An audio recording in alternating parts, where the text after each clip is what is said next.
The hearing to consider the nomination of Kristi Noem to be Secretary of the Department of Homeland Security will now come to order.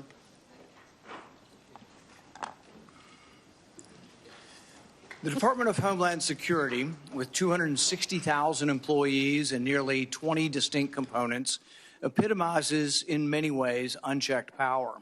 Its vast responsibilities, from border security and disaster response to counterterrorism and cybersecurity, demand rigorous scrutiny to ensure that they are executed within the bounds of the Constitution and with respect to the freedoms of the American people.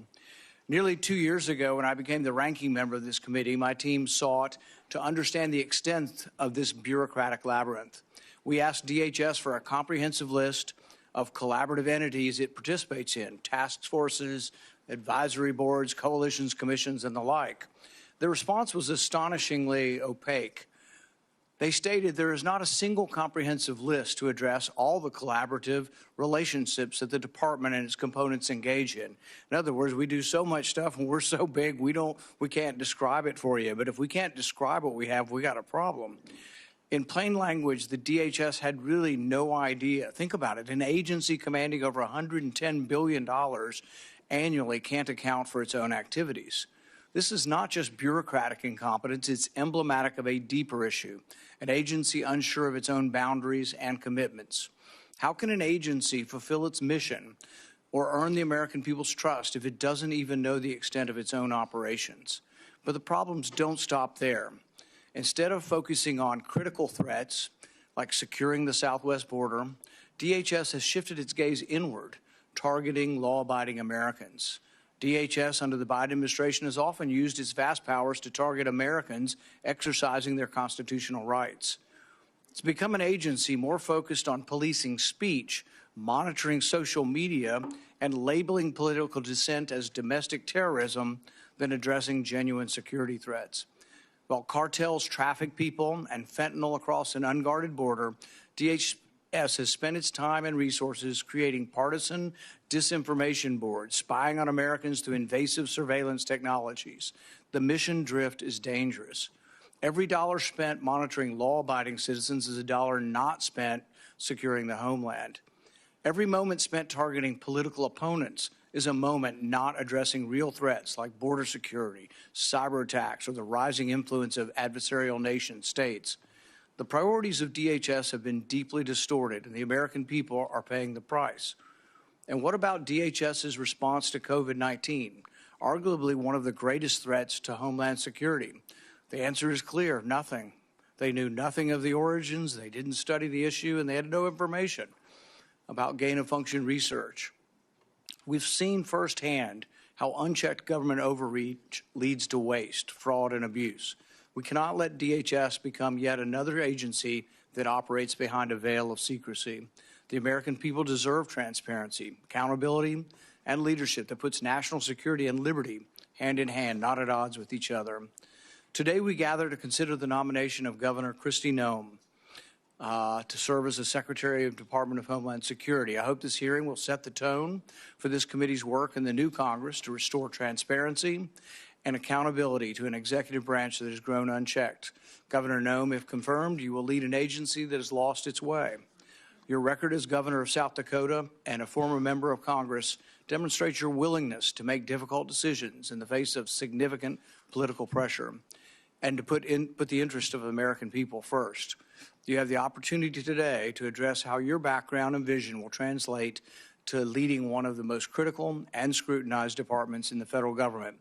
This is the first of many consequential moments for this committee as we renew our commitment to the constitutional oversight role that Congress must assert. I have no doubt that the nominee will consider in the coming weeks and months that you will be up for the challenge. Governor Noem, thank you for your willingness to serve, and I yield to the ranking member for his opening remarks. Thank you, Chairman Paul. Governor Noem, it's great to see you here today, and I want to first thank you for making yourself available not only to the entire committee, but the discussions that we had in my office, going perhaps a little more in depth in the issues than is possible in a hearing like this, and having that open and frank conversation is something that I appreciate. I also appreciate your willingness to spend time with committee staff as we conduct our due diligence and review of your qualifications and a background to serve as Secretary of the Department of Homeland Security. As our third largest federal agency with more than 240,000 employees and an operating budget of more than $100 billion, the Department of Homeland Security requires strong, stable, and principled leadership. Our nation faces serious threats and security challenges, from securing our borders and combating terrorism to preventing cyber attacks and responding to our nation's increasing number of natural disasters. And DHS is the first line of defense in all of those areas. I appreciated the conversations we had at today's hearing, where we discussed the importance of ensuring that our nation's borders are safe and secure. And while we must address the significant challenges we face on the southern border, we also need to ensure that there are sufficient resources to secure our northern border, something I know you're very familiar with as the governor of your state, including building out our Northern Border Mission Center. This is especially important in my home state of Michigan, which has two of the nation's busiest border crossings, and we're going to be adding another span shortly, the Gordie Howe International Bridge, which will open later this year. To facilitate the lawful trade and travel at those ports of entry that are absolutely critical to our economy, I've worked on legislation to hire additional U.S. Customs and Border Protection officers to meet increased staffing demands. We must secure our borders, but we also know it is well time past to streamline our immigration and our asylum process as well. In addition to border security, DHS is responsible for addressing many threats that face our nation. Just a few weeks ago, unfortunately, Americans were shocked to see two horrific incidents in New Orleans and Las Vegas, a deadly reminder that terrorism and radicalization remain very real and ongoing threats to our homeland. In my role on this committee, I've made combating foreign and domestic terrorism, as well as extremism, a top priority. In this complex environment, it is essential that DHS continue to focus on all terrorism threats, track and report data to Congress and to the American people, and coordinate between all components to ensure the department is effectively addressing all types of terrorist threats. We've also seen the persistent cyber attacks are still a very serious threat, in fact, an increasing threat. A recent attack from Chinese-based hackers infiltrated the Treasury Department, on top of ongoing Salt Typhoon hack that comprised numerous U.S. telecommunications companies.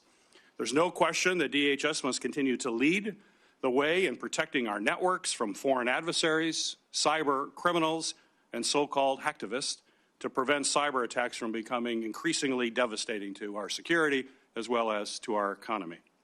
And finally, the Department of Federal Emergency Management Agency must continue to work hard to address the increasing number of natural disasters affecting our communities as a result of climate change. From violent storms like hurricanes that brought destruction to states across the South, to the devastating wildfires in California, and countless other severe storms and flooding events all across our country. We need leadership at the department that will ensure our nation effectively responds to communities when disaster strikes them. The safety and security of our nation and the American people depend on the department's ability to effectively address these wide-ranging threats.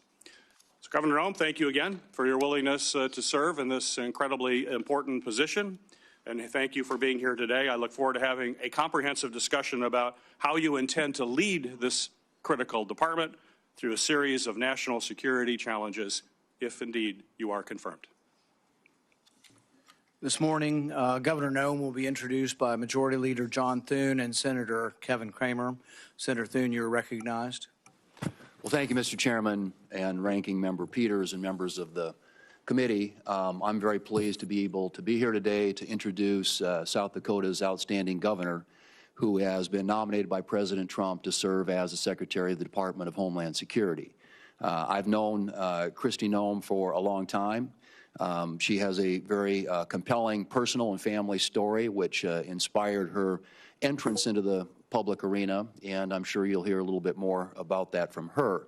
But I've observed as she has gone through the state legislature as a leader there, State House of Representatives, the U.S. House of Representatives, where she was our only member from South Dakota, representing our state's interests there for 8 years, and now currently as South Dakota's governor.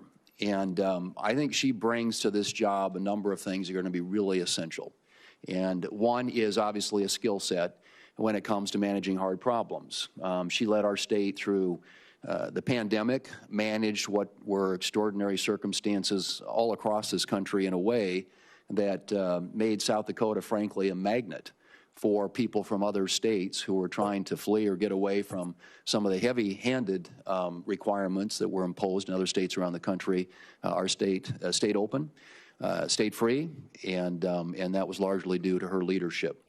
And I would say, too, as we tackle what is an enormously complicated and hard issue, which is our southern border, it's going to require a skill set, which I believe she possesses. It's going to require a tremendous amount of persistence and determination, which I think she has, an enormous amount of energy, which she has in abundance. And frankly, what I would say is just absolute toughness. It's going to take some tough and hard leadership to get things back in order. And I want to refer to something she said in her State of the State address earlier this week to South Dakotans, and that is that over the past 4 years, we've seen a complete disregard for the security of our borders and the safety of the American people, to say nothing for the rule of law. Chaos at our southern border and the Biden administration has left our country vulnerable to a whole host of security concerns, from terrorist entries to cross-border criminal activity like drug trafficking. I think it's well documented, and I think it's high time that it gets fixed. And we have somebody nominated by the president that I believe has the capabilities, the qualities, the experience, and again, frankly, the determination and toughness to solve what is a very, very tough issue, and one which is desperately in need of solutions. So I'm pleased to be able to be here today to introduce our great governor and to thank you for your consideration. I look forward to this committee acting on her nomination, and I look forward to voting for her on the floor of the United States Senate to be the next Secretary of the Department of Homeland Security. Thank you, Mr. Chairman. Senator Kramer. Thank you, Chairman Paul, Ranking Member Peters, colleagues. Once again, I find myself in full agreement with the Majority Leader. It's a good place to be in our business. So this is a very special opportunity for me. And first thing I want to do is thank nearly all of you. I got into almost every one of your offices with Kristi as her very amateurish sitting Senator Sherpa. And the blessing for me was not only to be with my good friend and former colleague, but to learn a lot about this committee that I'm not on, and to get an inside view. And Gary, especially learning how we can work together at the northern border and how similar, although very different, Michigan and North Dakota are. So thank you for your hospitality. You were all very kind to Kristi and to me. But Kristi is a former colleague. You know, when you're the only member of a body of 435 from an entire state, it's really important to have friends. So together, Kristi and I were two out of 435, and if we could get Montana, Wyoming, and Alaska, there'd be 5 of us that could take on the fight. But I know this, I remember our very first year, my first year, it was not hers, my first year in the House, the unthinkable happened, and the House of Representatives failed to pass a farm bill. And all I can tell you was the least secure homeland person in America was the Speaker of the House and the Majority Leader the next day, when Kristi and I doubled up, and eventually we got a farm bill done. I say that because we are living at a time, and Senator Peters, you used the words strong, stable, and principled. I can't think of 3 better words to describe Kristi Noem than those 3 words. I would add this. I'm not surprised that President Trump turned to Governor Noem. Securing the homeland is the #1 priority, our #1 priority, our #1 constitutional priority as a Congress. And it is for sure the #1 priority of the voters in the last election. And it is the #1 priority for President Donald Trump. So naturally, he would say, who is the toughest, smartest, most capable protector that I know? I think I'd like to find a ranch woman, mom, grandmother who knows how to protect her own.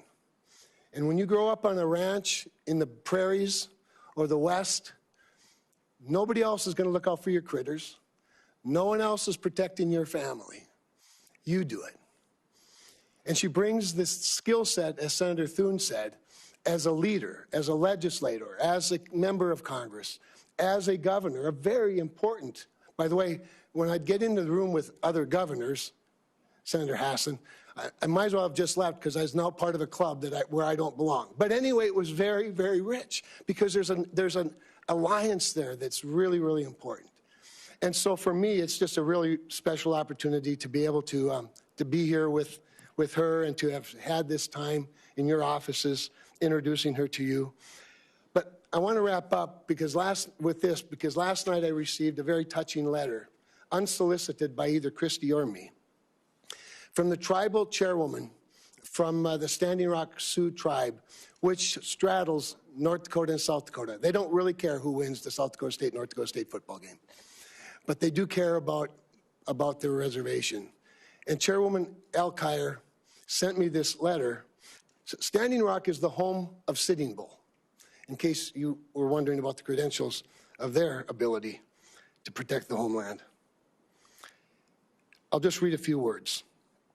On multiple occasions, Governor Noem has invited the Standing Rock Sioux tribe to her table at the South Dakota State Capitol to enter into meaningful discussions. That's what I witnessed when she came to your offices. And Janet writes, it is of great excitement and enthusiasm that our North Dakota Governor, Doug Burgum, will be at the helm of the Department of Interior, and my hopes remain high that you will feel the same about Governor Kristi Noem at the helm of the Department of Homeland Security. These two governors understand the needs in Indian country and what words like tribal sovereignty, jurisdiction, and consultation mean to the indigenous people. It speaks volumes to her leadership and to her character. It's my honor to support her and turn it over to her. Thank you for those great introductions. The committee has also received several statements in support of Governor Noem's nomination, including a letter from 22 fellow governors, the International Association of Firefighters, and 6 other organizations. Without objection, these letters of support will be made part of the hearing record. And I know our senators are going to have to go, but thank you for coming and doing those introductions. It's the practice of this committee to swear in witnesses. Governor Noem, please stand and raise your right hand. Do you swear that the testimony you will give before this committee will be the truth, the whole truth, and nothing but the truth, so help you God? Governor Noem, you are now recognized for your opening statement. Well, thank you, and good morning, Chairman Paul, Ranking Member Peters, and the distinguished members of this committee. I'm honored to appear before all of you today as the nominee for the Secretary of Homeland Security. I want to thank President-elect Donald J. Trump for his confidence in my leadership and the people of South Dakota for their fantastic support throughout my time in public service. I would also like to express my sincere gratitude to Senator Kramer. He has been an invaluable resource to me throughout this process and given me much wisdom as well as insight into the thoughts and the procedures of the Senate and this body. And I'd also like to express my gratitude to Senator Thune, the majority leader of this esteemed body. He's been an advisor to me for many years as well as a friend, and I'm so grateful for the generous support of these two men and their willingness to be here this morning to speak on my behalf and to introduce me to this committee. Now, I'm a wife and a mother and a grandmother, a farmer, rancher, business person. I've served in our state legislature, in Congress for 8 years, and also a governor. I've spent my entire life in rural America. I understand what it means to work hard every single day and to build a better future for your kids and for all of our communities.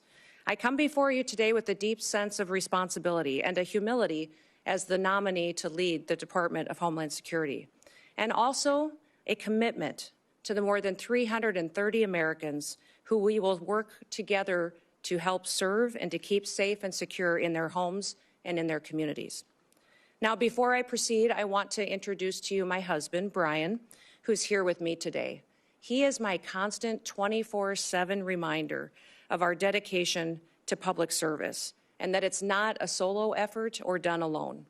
He has been a rock by my side, and I appreciate all of his love over so many years. I'm grateful that he's here with me today. Now, securing our homeland is a serious, sacred trust that must be relentlessly pursued and can never be taken for granted.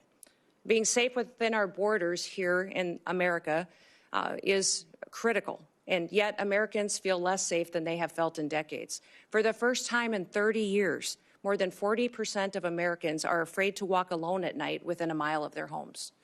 President-elect Trump is going to change that. I've seen firsthand the challenges and the opportunities facing our great nation. In the 20 years since the Department of Homeland Security was formed, the nature of the threats to our homeland has grown and they've evolved. This department was created in response to the failures of the government that led to the September 11th, 2001 terrorist attacks. And that reality is not lost on me, especially in the wake of the recent terrorist attacks over New Year's. Now, I've led South Dakota for the last 6 years with a focus every day on making our state safer, stronger, and freer. I've focused every day on making the best decisions, not just for right now, but for generations to come. I've overseen a state budget of over $7 billion and a state employee workforce of more than 13,000, including more than 7,000 that report directly to the governor. I've addressed important issues like cybersecurity, human trafficking, drug interdiction, and also natural disasters, the same challenges that are facing so many of you and the people that you represent back home. I've secured our state and supported the rule of law. And if confirmed as the 8th Secretary, that is the same approach that I will take to leading the Department of Homeland Security. As we face the evolving threats of the 21st century, the mission and the success of DHS is more critical than ever. We must be vigilant and proactive and innovative to protect the homeland. The challenges in front of us are extremely significant, and we must secure our borders against illegal trafficking and immigration. We must safeguard our critical infrastructure to make sure that we're protected against cyber attacks, respond to natural disasters, and also terrorism. I firmly believe that we can meet those challenges head-on with resolve. Innovation, we can use collaboration with federal and with state partners. And, Senators, I want your input. Border security must remain a top priority. As a nation, we have the right and the responsibility to secure our borders against those who would do us harm. And we must create a fair and a lawful immigration system that is efficient and is effective and that reflects our values. President Trump was elected with a clear mandate. He needs to achieve this mission because 2/3 of Americans support his immigration and border policies, including the majority of Hispanic Americans. I was the first governor to send National Guard troops to our southern border when Texas asked for help and when they were being overwhelmed by an unprecedented border crisis. If confirmed as Secretary, I'll ensure that our exceptional, extraordinary Border Patrol agents have all the tools and resources and support that they need to carry out their mission effectively. The same is true of my commitment to the outstanding men and women of the U.S. Immigration and Customs Enforcement. They are responsible for apprehending, detaining, and deporting illegal immigrants. And getting criminal aliens off of our streets and out of the country will help American communities be safer again.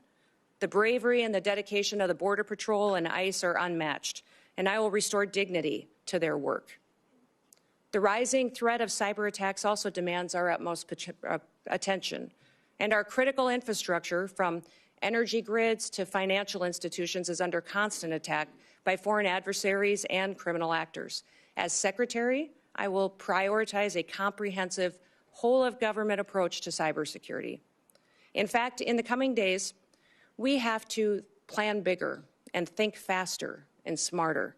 I fully acknowledge that people in Washington, D.C. do not have all of the answers, and therefore I will leverage private-public partnerships.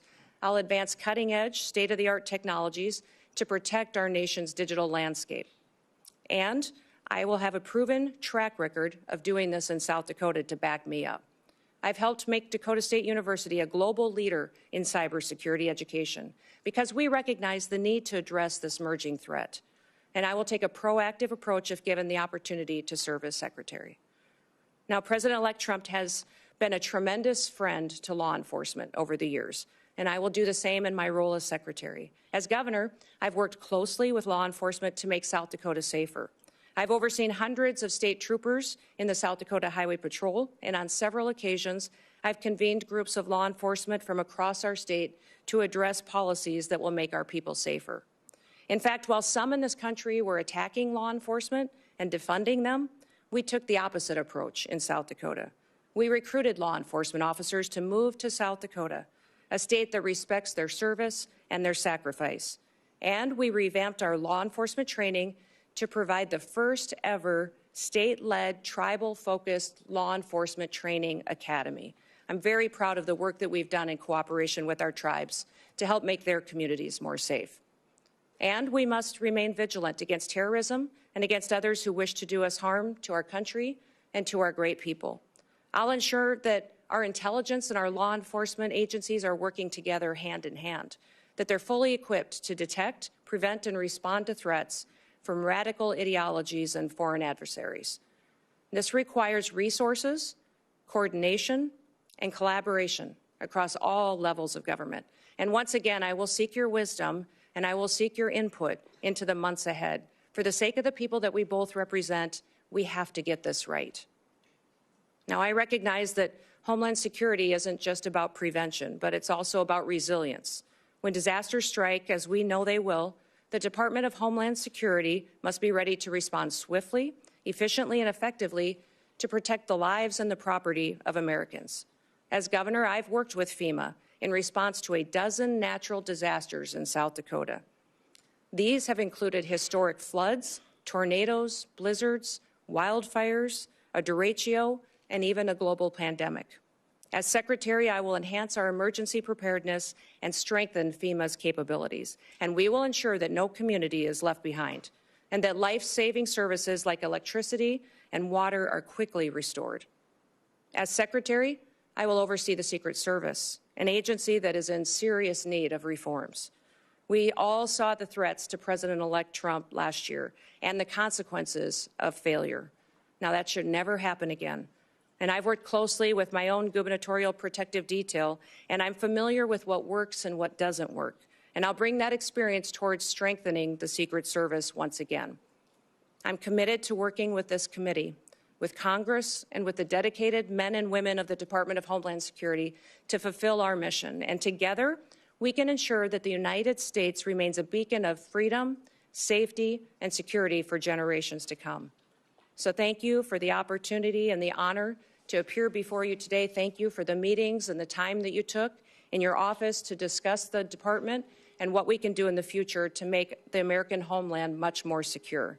I look forward to your questions, and I hope to earn your trust and hopefully also your vote as we embark on this critical work together. With that, Mr. Chairman, I yield back. Thank you, Governor Noem. We will now proceed to questions. Each member will have 7 minutes. We will have a vote that will start at 10 a.m., but we're going to continue the hearing and keep people in line as you come and go to vote. We'll keep the hearing moving. I want to be clear from the outset that we will not tolerate any disruptions. The Capitol Police have been asked to escort anyone immediately from the room if they disrupt the hearing. This is a standard question, Governor Noem, that we ask of all nominees. Governor Noem, do you agree without reservation to comply with any request or summons to appear and testify before any duly constituted committee of Congress if you are confirmed? Yes, Mr. Chairman. I'm going to reserve the rest of my time for my questions and go to Senator Peters. Thank you, Mr. Chairman. Governor Noem, the DHS Secretary has many competing priorities, as you well know, and you outlined certainly in your opening comments, from our borders to wildfires to cyber attacks. But as you and I discussed at length, and I appreciate you bringing it up in your opening comments as well, we do have a northern border in addition to a southern border. That's absolutely essential that the DHS has the resources necessary at the northern border to carry out its mission, both between ports of entry and all along the border. In fact, we've seen an increase in unauthorized crossings in recent years at the northern border. So my question for you is, if confirmed, do you commit to ensuring along with the southern border that the northern border is sufficiently staffed to maintain its security and robust trade between the U.S. and its neighbors, including at the Gordie Howe International Bridge in my home state of Michigan, have the resources they need to facilitate trade while keeping Americans safe? Yes, Senator Peters, you and I talked about this in your office and also with Senator Slotkin as well, how important it is to continue to remain focused on our northern border and all borders and ports of entry that the United States has. I think there's been some universal concern from some of the committee members that as we focus on the southern border and what we're seeing as far as the invasion there and the amount of people crossing, that the northern border would lose focus. But that will not happen, and we will ensure that our borders are secure and we're addressing all threats that may come in from any direction. And also with the bridge as well and staffing up on that as well. And I've assured Senator Slotkin as well that our focus is there to make sure that it is staffed appropriately. Very good. And as we discussed, the department is diligently working to stand up the Northern Border Mission Center at Selfridge Air National Guard Base in Michigan, following the authorization and funding that I was able to secure in the last Congress.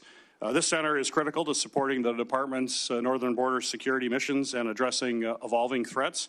So quick question, if confirmed, do you commit to working with me to fully build out the Northern Border Mission Center? Yes, Senator, we will look forward, and I look forward to working with you to ensure that that is a priority and that it's adequately resourced, and working with Congress and senators to make sure that we have what we need to make sure that that mission for that base is fully fulfilled. Great, thank you. On New Year's, we witnessed two incidents that reminded us that terrorism and extremism remain serious threats to all Americans. Both DHS and the FBI have consistently said that the most persistent threat to the homeland is from U.S.-based individuals or small groups radicalized by a variety of ideologies, from white supremacy to ISIS to al-Qaeda. We must certainly continue to focus on people who are radicalized here in the United States with the intent of terrorizing our communities. So my question for you, ma'am, is how do you plan to address this threat of U.S.-based terrorists? Senator, this is a grave concern for our country, as we all agree that the #1 threat to our homeland security is the southern border. In fact, since Joe Biden has been president, we've seen 382 individuals that have come over that border that are on the terrorist watch list. Behind me have the governor of Louisiana with me, and he and his state and people in this country went through a horrific event on New Year's Day, and one that we never want to see repeated again. But this governor behind me is concerned also about an upcoming event, which is the Super Bowl coming shortly, which we need to do all that we can to work together, that he has the reassurance that the federal government, that the Department of Homeland Security is prepared to help him protect that event and to keep people safe while they are there. Those 382 terrorists or known terrorists that have come over our border, we don't know necessarily where they are because of what has been happening under Joe Biden's policies. Now, President Trump obviously won the last election with a clear mandate, and that mandate is for the American people to secure that border, but also we need to focus on domestic terrorism and homegrown terrorism, which you just referenced in your question. Homegrown terrorism is on the rise. We see more and more incidents of people that are U.S. citizens that have become radicalized, and knowing when people are leaving the country and coming back and changes to their behaviors and what their actions are is critically important. So the resources that the Department of Homeland Security has needs to be utilized as far as identifying those threats and being proactive to prevent them, but also protecting civil rights and liberties in that process, and making sure that the department is on mission to do what it was called to do, why it was created, and what authorities that Congress and the Senate has given them. My hope is that Governor Landry and his staff and his people and the people that attend the Super Bowl know that the Department of Homeland Security is their partner, is on watch to protect them and to keep that event safe. I hope all Americans know that leadership has consequences. I hope that we can get through and get your support for this nomination and get confirmed quickly so that we can address the threats that we currently face and make sure we don't have any repeats of the day that we saw just starting this year on New Year's Day. In the last 2 years, we have seen increasingly aggressive and expansive cyber attacks against our federal agencies. Just last month, Chinese hackers infiltrated the Department of Treasury and stole potentially thousands of unclassified documents. So given these concerning trends by the PRC to hold our federal networks hostage. Do you believe that federal agencies should be required to implement cybersecurity upgrades and maintain the highest cybersecurity standards to protect sensitive or classified data and U.S. citizen information as well? Well, Senator, the mission of CISA, which is the Cybersecurity and Infrastructure Agency, the mission of it is to hunt and harden. It's to find those bad actors and help work with local and state infrastructure, critical infrastructure entities, so that they can help them be prepared for such cyber attacks and that they can make sure that they're hardening their systems to protect them in the future, recognizing the vulnerabilities that they have. CISA's gotten far off mission. They're using their resources in ways that was never intended. The misinformation and disinformation that they have stuck their toe into and meddled with should be refocused back onto what their job is, and that is to support critical infrastructure and to help our local and small businesses and critical infrastructure at the state level to have the resources and be prepared for those cyber attacks that they will face. You know, Salt Typhoon was a campaign of espionage by the PRC in China against our telecoms, where large amount of data was stolen and taken, and people's private information was taken as well. And we've also seen China and the PRC go after our critical infrastructure with the Volt Typhoon hack. And that was extremely dangerous because there was no reason for them to do that, just to steal people's data and information. The reason for them to go after that was to control our critical infrastructure, for the ability to see if they could shut down a water plant, a utility company, and that was to cripple our country. So these threats are real. CISA needs to be much more effective, smaller, more nimble, to really fulfill their mission, which is to hunt and to help harden our nation's critical infrastructure. Thank you. Thank you. Thank you. Senator Scott. Governor Noem, congratulations on your nomination. Thank you. I think you're going to do a great job. I think it's great that you're a governor and you bring that expertise to the table. So I just went through the campaign to get reelected, and it was after the Butler shooting. I'd asked people, I said, at all my events, I say, raise your hand if you think the acting director of the Secret Service is going to tell us what happened. Not one person. I said, what about Secretary Mayorkas? You know, he's running HHS. What do you think? Or Homeland Security. What do you think? I said, how about Christopher Wray? You know, head of the FBI? Not one person. Can you just talk about the importance of transparency and accountability in government and how you're going to bring that to the table? Yeah, Senator Scott, thank you for that question, because that's what I have found across the country as well, and I know it's certainly true in my home state of South Dakota, is that people don't trust the federal government. They don't trust our leadership and this current administration that's in the White House right now to tell them the truth about what the threats really are, about our agencies and departments, when there are failures, addressing them and fixing it. The Secret Service is one of those perfect examples. They need leadership that understands why that Secret Service was created and what it needs to do. There's two elements really that the Secret Service is tasked with, and that is protective detail and then also investigations. Yet we see investigators within the Secret Service out there investigating antiquities and other things that are off mission when they should be focused on making sure we're addressing national security events with the protocols that are necessary and protecting the individuals that they're charged with and getting that skill set and training that are necessary. That's been compromised by not having enough people there and being adequately staffed and resourced. But frankly, the leadership hasn't been honest about talking about it. We saw this with the drones over New Jersey as well, the federal government not answering the questions from the public. And when they finally got a straight answer out of President Trump, they felt reassured that somebody recognized that this was something they were questioning and that they deserved answers. My goal and my mission is to build trust.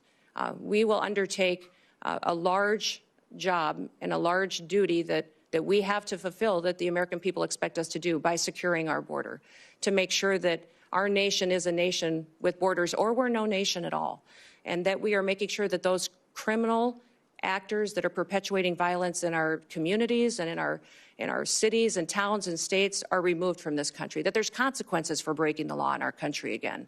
There has to be consequences, because when Americans break the law, there's consequences.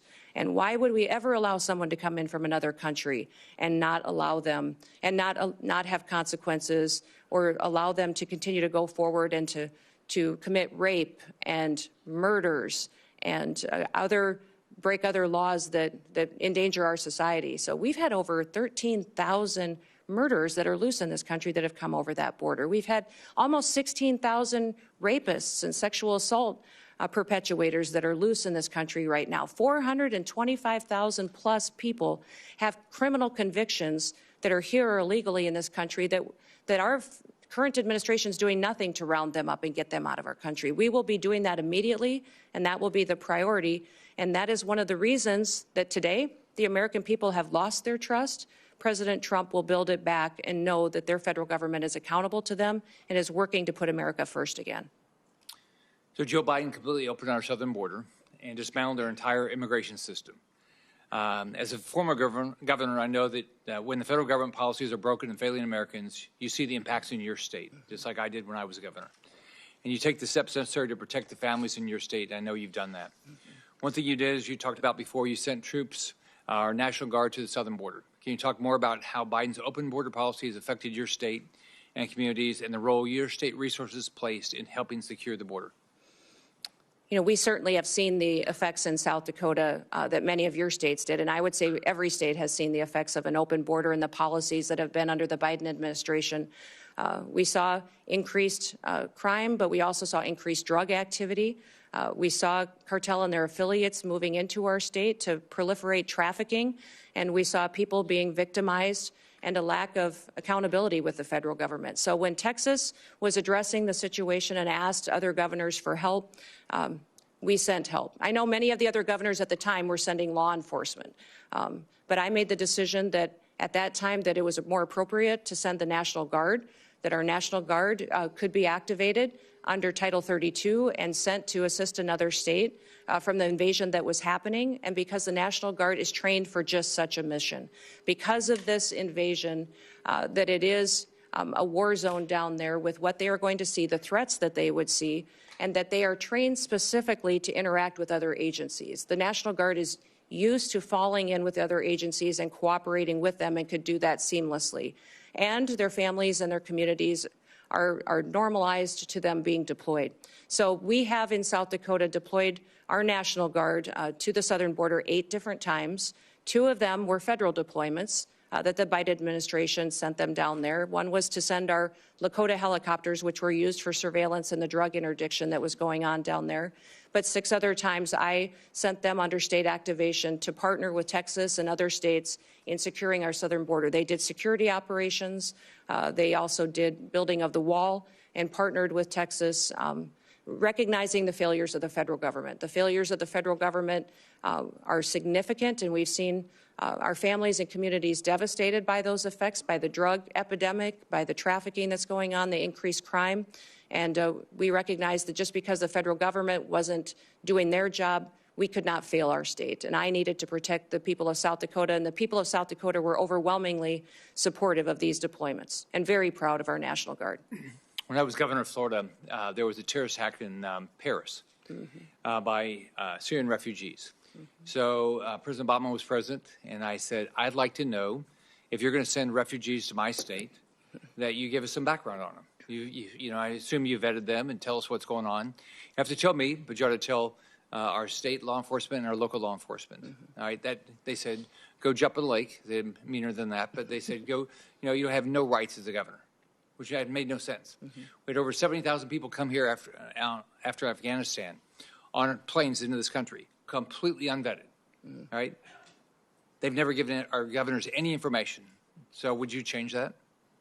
Yes, the communication between states and the federal government has been absolutely broken. And that's what I love about this committee is you do have governors sitting on this committee that have been in that role as a commander-in-chief and have the responsibility for being the CEOs of their state. It's a different perspective than serving. I served in Congress too, and both are extremely important, and they're just different in that responsibility that weighs on your shoulder. I often told folks that that is the thing that most times, if something was going to keep me up at night, it was the responsibility that I had being commander-in-chief, recognizing the decisions that I made. And I'm sure you had this feeling as well, Senator Scott, as governor, that impacted those families, those soldiers, and it impacted their communities when we pulled them out, and the importance of that. And when they were bringing refugees into the country, I as well communicated that to the federal government. They were bringing refugees, and I asked how they were vetted, how we were working with their home countries to find out who they really were, what their intentions were, and why they were coming to the United States, and received no information from this administration, that vetting process was being done, that we knew where they're going. In fact, they kept us in the dark and didn't communicate to us even what states and where those refugees were being placed. So that is something that we need to change. When we have programs that fall under the purview of the Department of Homeland Security, there needs to be communication, especially with the governors, so that we can coordinate to ensure that it's the right thing for that state. Thank you. Senator Hassan. Thank you, Mr. Chair, and welcome, Governor Noem. Really appreciate you being here. Welcome to your family as well. Thank you. And families do share in this kind of public service, and we appreciate them very much. As we discussed at our meeting last month, as a former governor, I appreciate the important responsibilities that governors have to ensure the safety and security of their communities, including by managing public safety and emergency agencies. And I will say that in many ways, I agree with some of the things that Senator Scott just said about improving communication between the Department of Homeland Security and governors around who is being sent to states. It's a critical issue and something that I was frustrated by when I was governor. So I look forward to hearing more today about your priorities, if confirmed, about how your experience as governor would help you run the Department of Homeland Security. Let me just start by following up with a question that Senator Peters had also touched on. We have recently in New Hampshire seen a dramatic increase in unauthorized border crossings at the northern border. And when I was at the northern border recently, law enforcement told me about the need for more personnel and resources. We still don't have cell phone coverage in a lot of the stretch of our northern border. I've worked with Senator Kramer on bipartisan legislation to strengthen our northern border strategy because it's clear more support is needed. So, Governor, if you're confirmed, would you deploy additional full-time personnel and upgrade equipment along the northern border? You know, Senator, I enjoyed our meeting that we had and you identifying the northern border issues that are going on, the lack of security and the lack of technologies that you really need to cover some of the landscapes that are there. Very different than the southern border, some just as equally challenging, but all need to be addressed. So I definitely will be working with you to ensure that our northern border is adequately resourced as well. And we do have to have the resources in order to be successful. Right. That's something I want to work with Congress, with the Senate and the House on to ensure that the resources are there to meet the challenges that we have. We have not fully utilized the technologies that are available that are necessary to really secure this country and to compete with those bad actors which wish to infiltrate our country. And having the ability to utilize them will make us much more safe. So I'll work with you most definitely in ensuring the northern border is protected. Well, I appreciate that. And I just note, too, that at the same time, there's real concern in New Hampshire and all along the northern border that we strengthen the border and have the resources we need. We also have a really strong economic relationship with our friends to the north and a lot of family relationships. So I think it's important that we're smart in the deployment of technology. We don't want to impede that flow of economy and people that's lawful, but we do want to make sure that we have the resources we need. I want to turn to the southern border now. At the southern border, we need significant technological investments to support law enforcement personnel in their efforts to catch fentanyl smugglers, to stop human traffickers, and seize the cash and illegal guns that criminals traffic southward to the cartels. And we talked about this a little bit. There's bipartisan support for these investments, and I've worked with colleagues, including Senators Langford and Cornyn, on legislation around these issues. Governor Noem, could you identify specific technological investments that you would make at the southern border, and are you willing to work with me on increasing southbound inspections if you're confirmed? Yes, certainly, Senator. You've heard President Trump talk about the need to build a wall. And the wall and infrastructure is critically important, but also at our 382 legal ports of entry, we need to have technology so that flow can happen north and south, and it can happen in a legal manner to ensure that our commerce can continue to operate and that we can continue to make sure that we're also secure.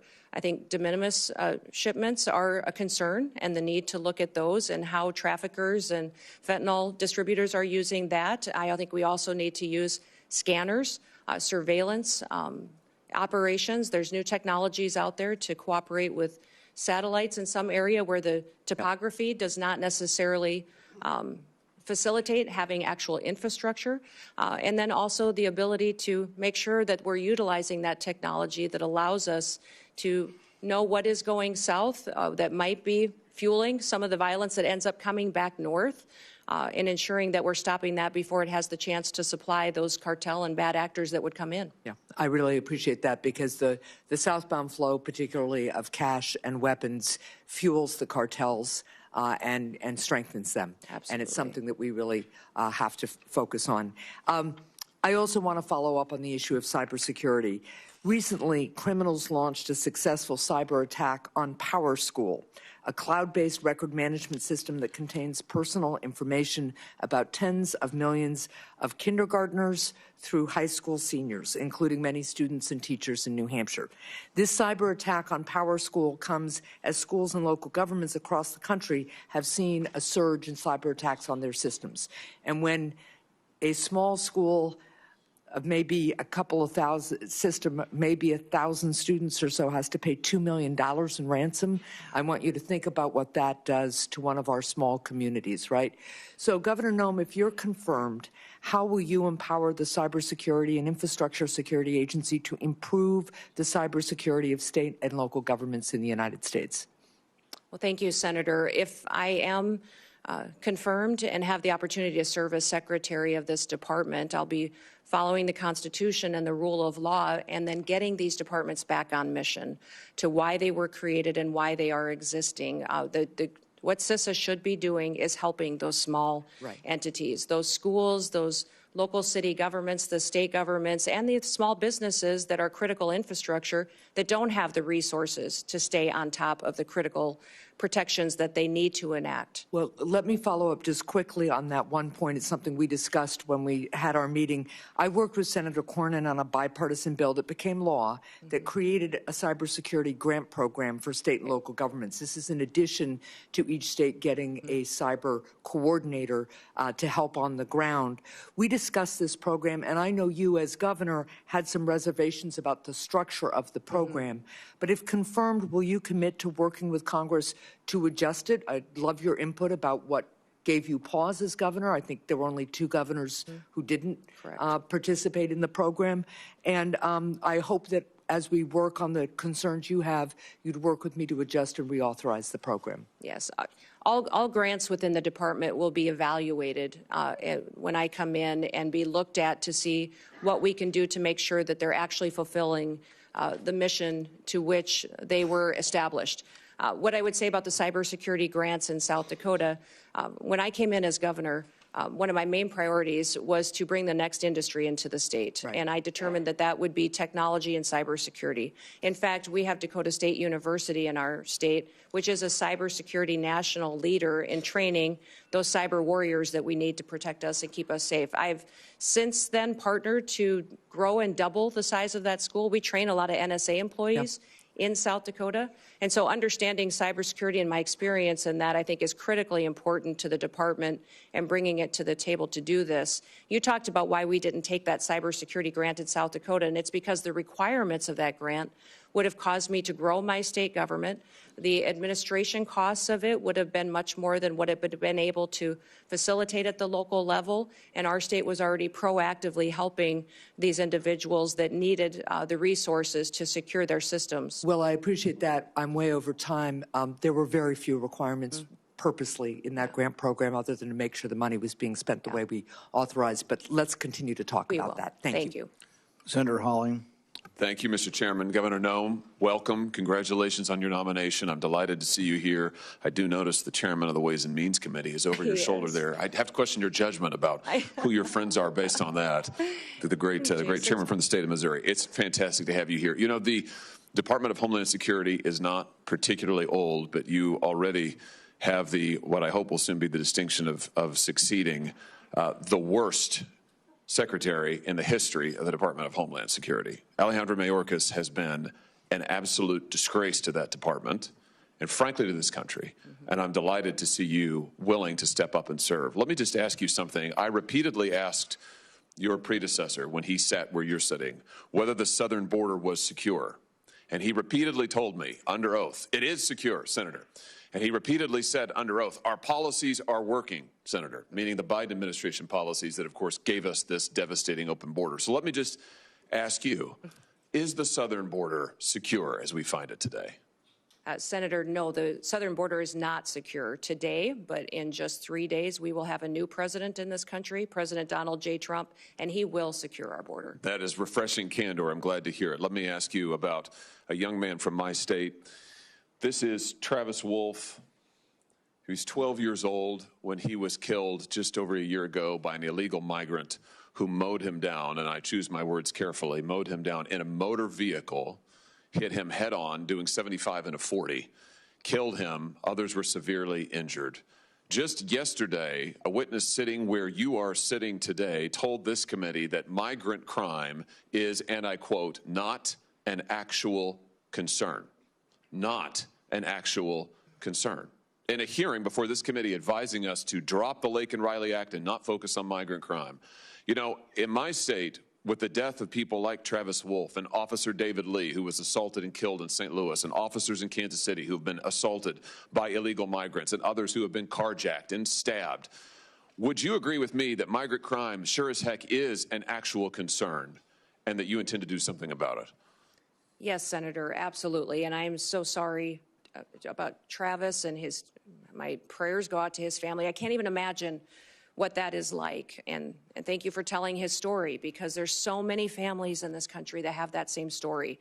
And they don't understand why the federal government is allowing people to come into this country illegally and then perpetuate crimes against their people and then give them resources and shelter and food and debit cards to go take care of their families when they go to work every single day to make sure that they're providing for their families and are held accountable to when they break our laws. So, let me ask you this. Will you work with President Trump to reinstate the Remain in Mexico program that the president had in place in his first term, which does so much to ensure that those who would seek to abuse our asylum system are not allowed into the country, and those who have legitimate asylum claims, their claims are processed in due order and in due course, but they wait in Mexico until those claims are fully processed. Will you work to reinstate that program? Yes, Senator, the president and I have talked extensively about this and will 100% partner with him to reinstate the Remain in Mexico policy and make sure that it's in place. Fantastic. I think Travis might be alive today if that policy had been in place. Let me ask you about CBP One, the phone app that I've called Concierge Service for Illegal Immigrants.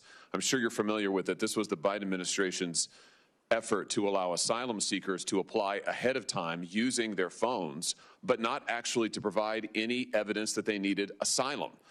There was a newspaper report, a press report that said the only problem with the app is it never asks users, are you seeking asylum? They don't ask for any asylum evidence. They simply release these so-called asylum seekers who use the app into the country on parole. Sometimes they're never given a hearing. The Inspector General actually did a report, a full investigation report on CBP One, and found that frequently users of this app were claiming the same addresses in the United States as their intended destination, even though they didn't know each other, they weren't family connections. In other words, it has been completely abused.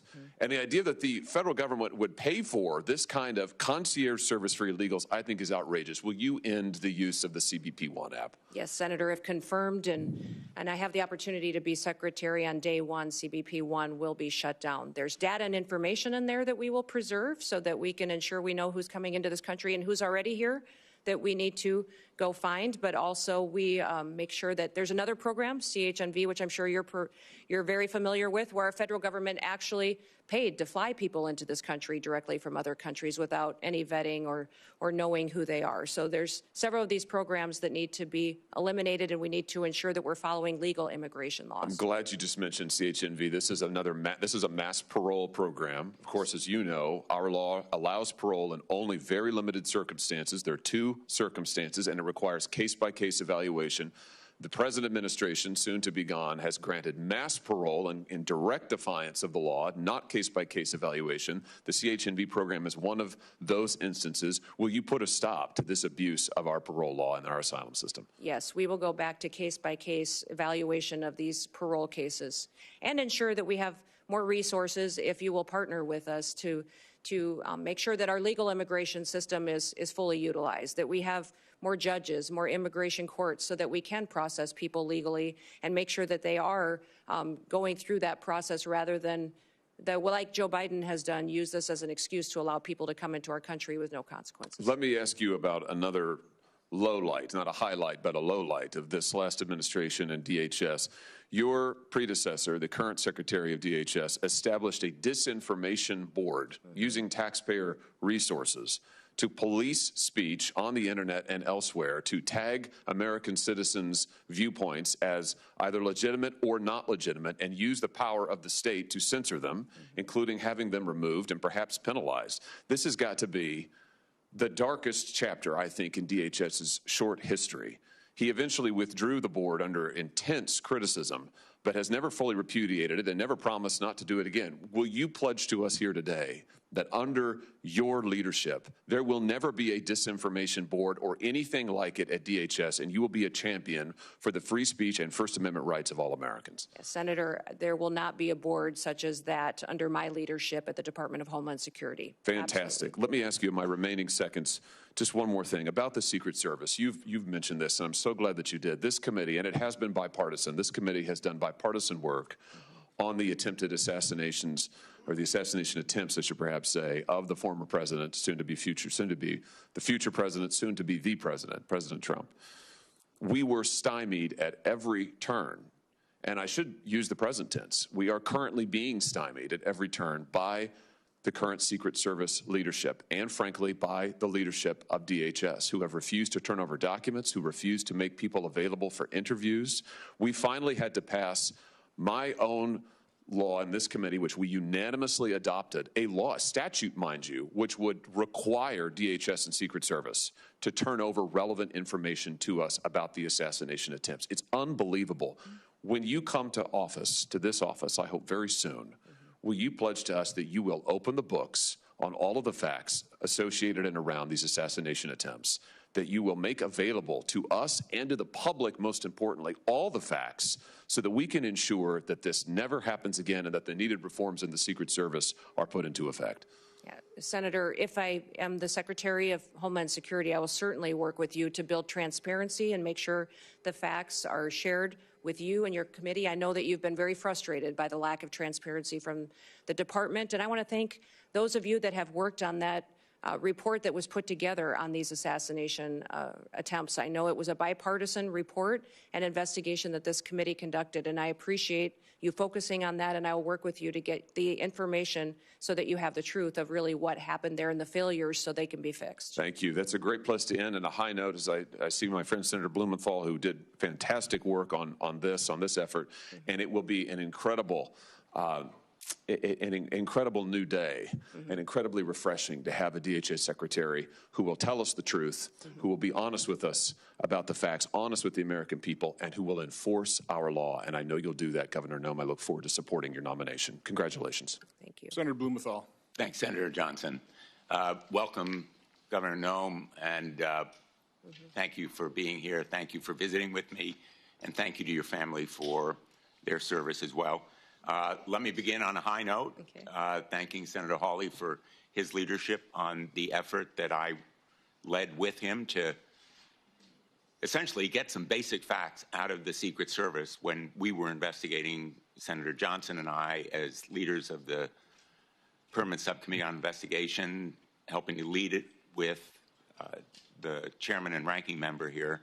And I'm hoping that you've read our report and that you will agree to begin implementing its recommendations, which call for major reforms, in my view, a house cleaning top to bottom in the Secret Service, and greater transparency with this committee and with the American public. Yes, sir. I will certainly work with you to do that and to work to make sure that we have that transparency and the committee has the information that it needs to do due diligence of its oversight. Our investigation is continuing. Yep. Senator Johnson and I have discussed it, and we will be making more requests to pursue the fact-finding that is so important. I want to ask you about disaster relief. Mm-hmm. California is on fire. Mm-hmm. The fires raging there are going to leave destruction and devastation that is heartbreaking. Mm-hmm. I am really disappointed with some of the statements that President-elect Trump has made. For example, saying that, quote, we won't give him, referring to Governor Newsom, money to put out all his fires, and if we don't give him money to put out fires, he's got a problem. The specter is there of potential discrimination based on politics, withholding money from California or other states. It's not an unfounded fear. In the last administration, there were public reports about President Trump withholding money from the state of Washington because of his disagreements with Governor Inslee. Connecticut, like the rest of the nation, suffers from these natural disasters. Most recently, in August, we were hit by major flooding, and these natural disasters are going to become more frequent, as will be the need for the federal government to meet the requests for declarations of natural disaster. I assume you will agree with me that withholding disaster relief by President Trump or any other Chief Executive of the United States is a violation of his duty and of law. Well, Senator, leadership has consequences.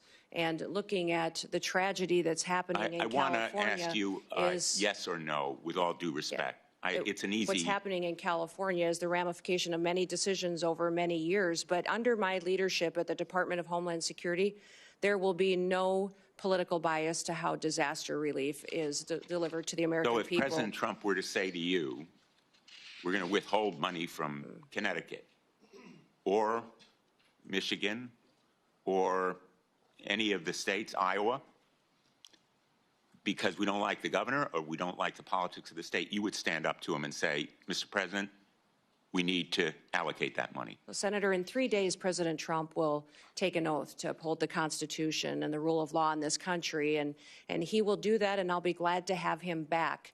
And I don't speak to hypotheticals, which is what you're asking me to do, but what I will tell you is that as Secretary, I will do the same. I will deliver the programs as the Well, it's laws more than a dictate. hypothetical, with all due respect, and I apologize for interrupting you, but my time is limited, as you know, as a veteran of these hearings.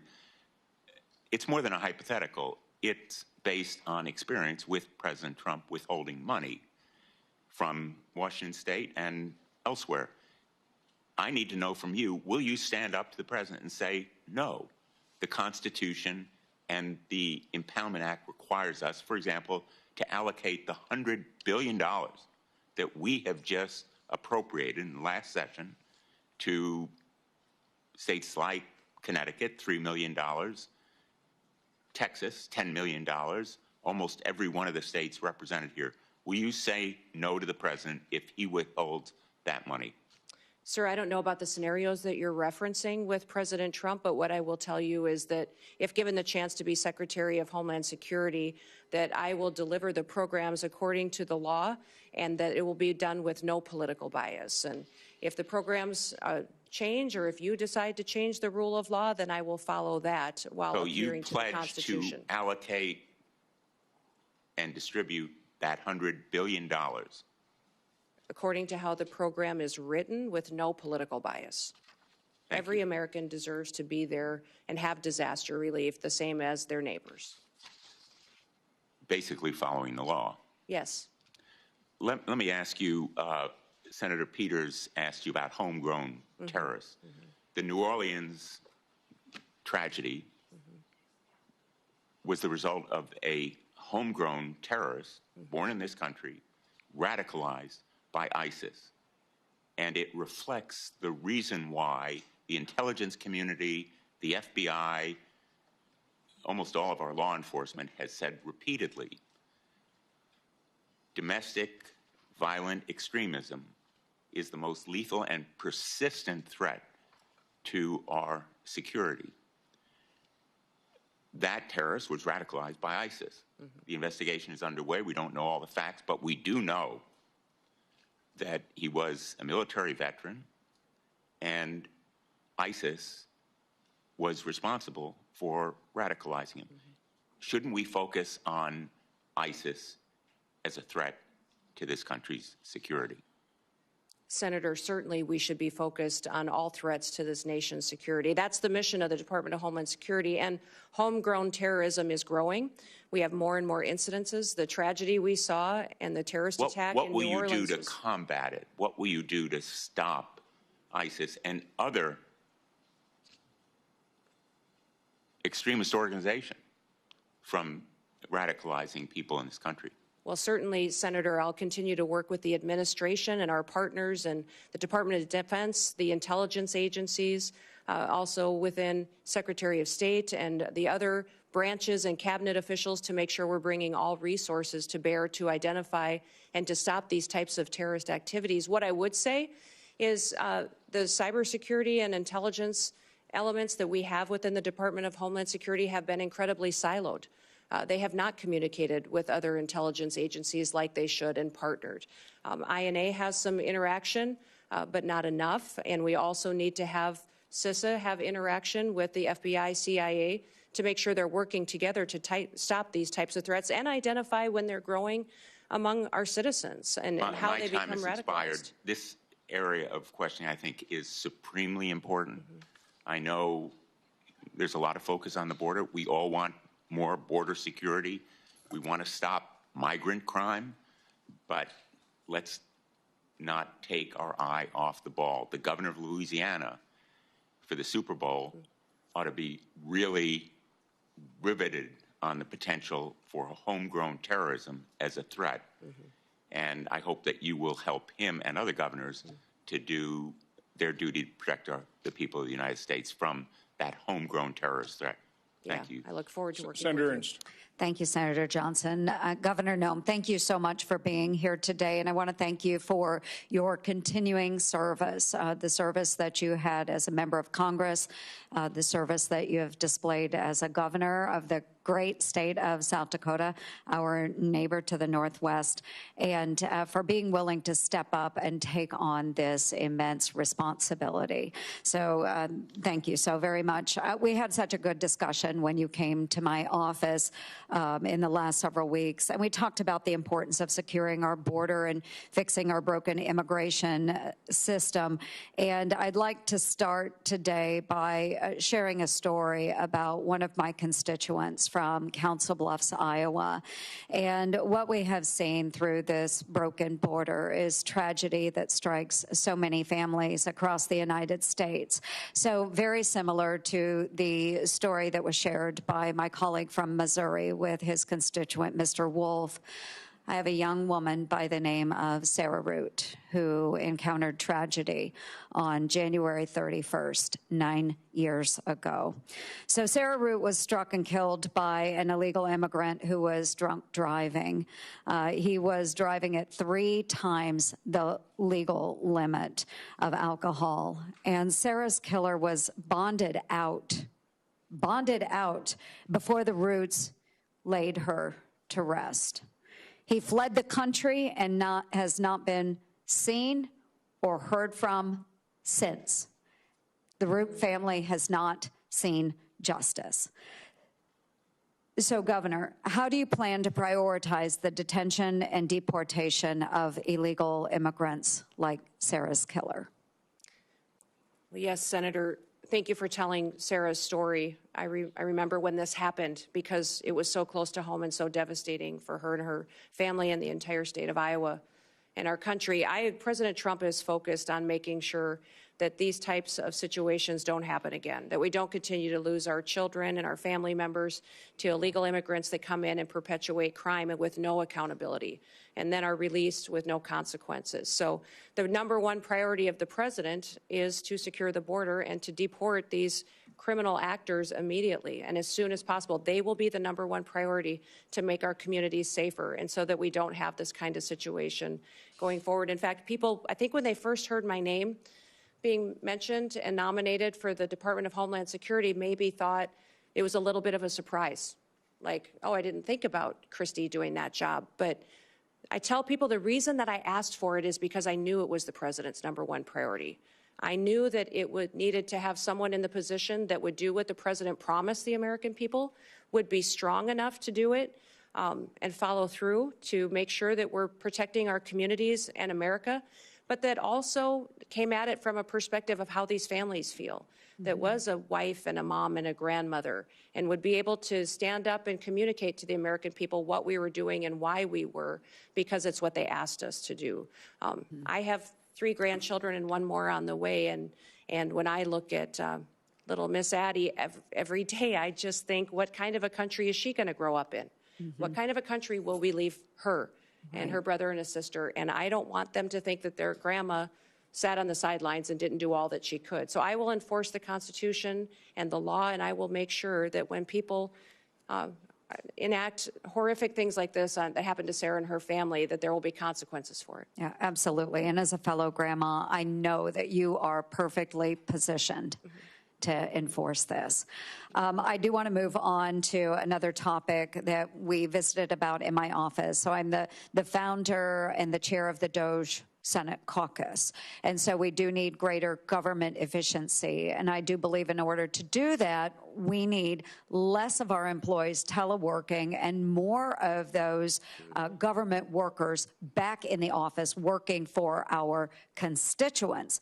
And to that end, it ties together then, too. We just found out that the Treasury Department had a cyber attack on December 8th from China.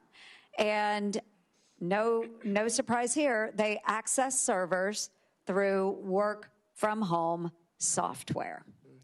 So it all ties together. We need more people back in the offices, making sure that any communications are secured, any work is secured. And to that, I know the Biden administration has put a huge emphasis on the cyber bureaucracy. But they haven't really done anything about it. And they haven't given any authority to those that are enforcing the standards. So we need to enforce the standards that are set forth to make sure the cybersecurity is truly there. But what can DHS do? One, with telework, how do we get the employees back? And then 2, how do we make sure that our systems are secure from these cyber attacks? Well, Senator, thank you for focusing on remote work and the need to get people back in their offices and accountable to the work that they do. In fact, I've heard since being nominated for this position that many of the agencies within the department are not showing up, they're not doing their jobs, but even FEMA, who is responsible for disaster response, that they have the alternative, some of these employees, to not even respond to a disaster, which might explain the horrific results that we saw in North Carolina when they had such a terrible disaster that impacted families and communities, and FEMA failed them so miserably. If it's not even a responsibility of them to show up when terrible things happen, what other day-to-day activities are not getting done because they're working for home or not doing their job at all. You talked about cybersecurity and the need to ensure that our systems are safe and secure. One of the things that disturbs me the most is that we don't necessarily even know how some of these espionage attacks that have infiltrated our systems have happened. We don't know how to stop them yet. We don't have the knowledge, and that our departments and intelligence agencies and cybersecurity agencies have become siloed and aren't working together to stay in front of these bad actors. But many times our most vulnerable area happens at the state and local level. Some of these smaller entities that feed information into our systems is where they choose to infiltrate and get our data and to really hold for ransom many of these companies and then impact our federal systems as well. So one of the first meetings I had when I was elected governor with the former governor during the transition was he said the number one priority you're going to have as governor is to secure our systems. He said our systems are so antiquated and we've had over 16,000 hacking attempts in just the last month. You need to secure our systems and get it done. So that was a priority for me.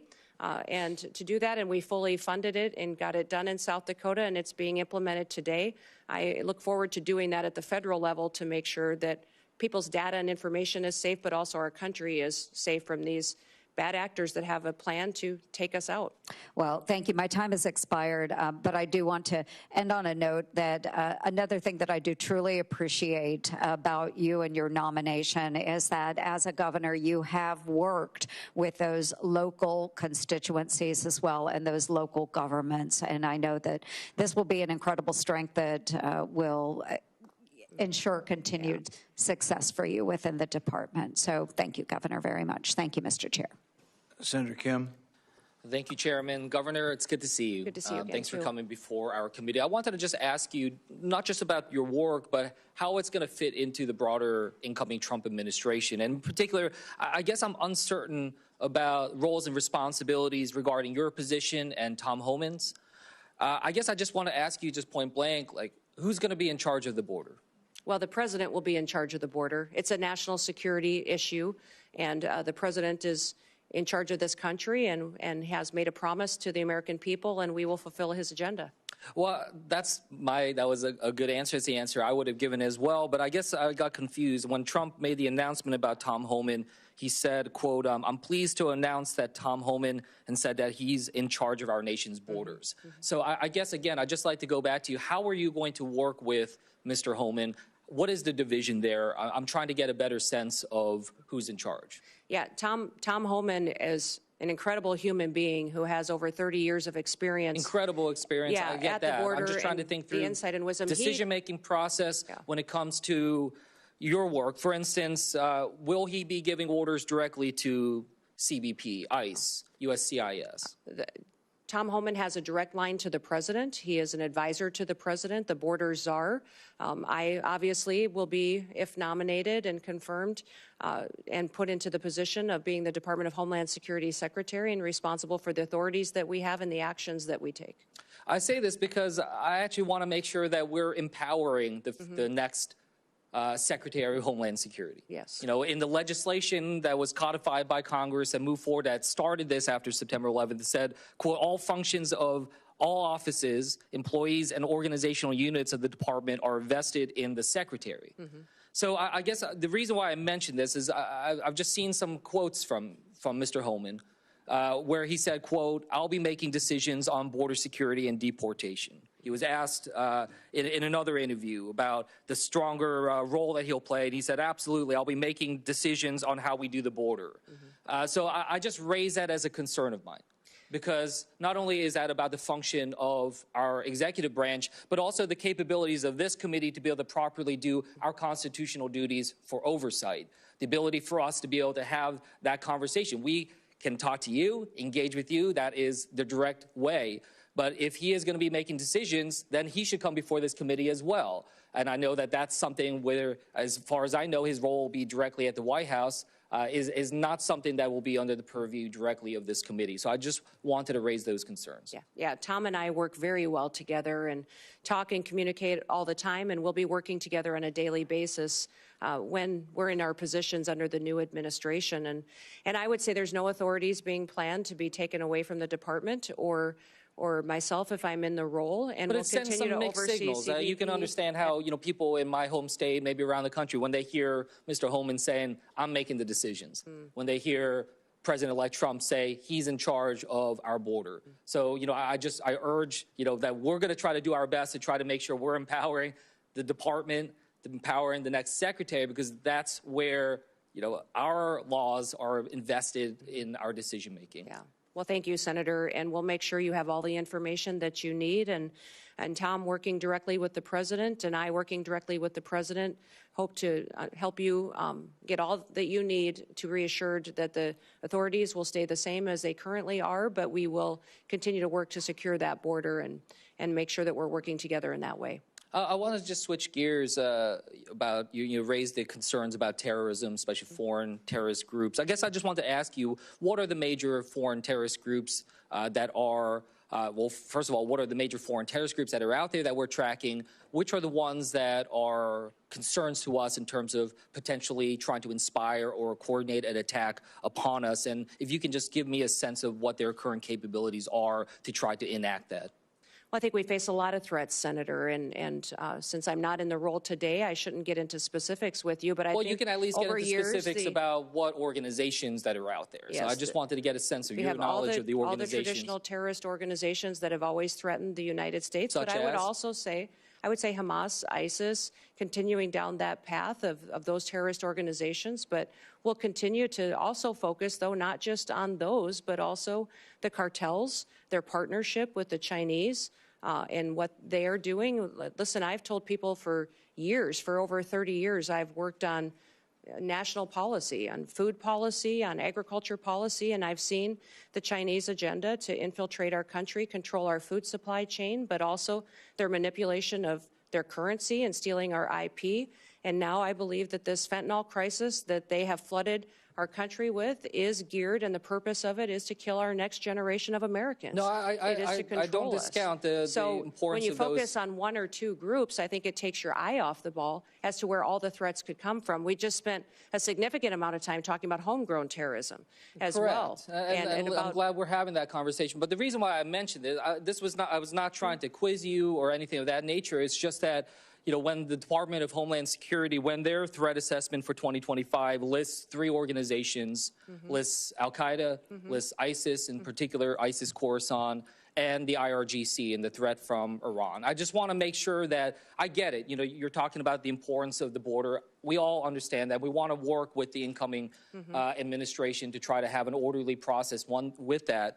But I just want to make sure that in particular DHS, the primary mission, you know, if we look at the founding legislation, the primary mission, the very first mission is prevent terrorist attacks within the United States and do everything we can to minimize that type of threat. So, yes, I do think it's important for us to focus in on 1, 2, or 3, or just wherever these terrorist groups are at.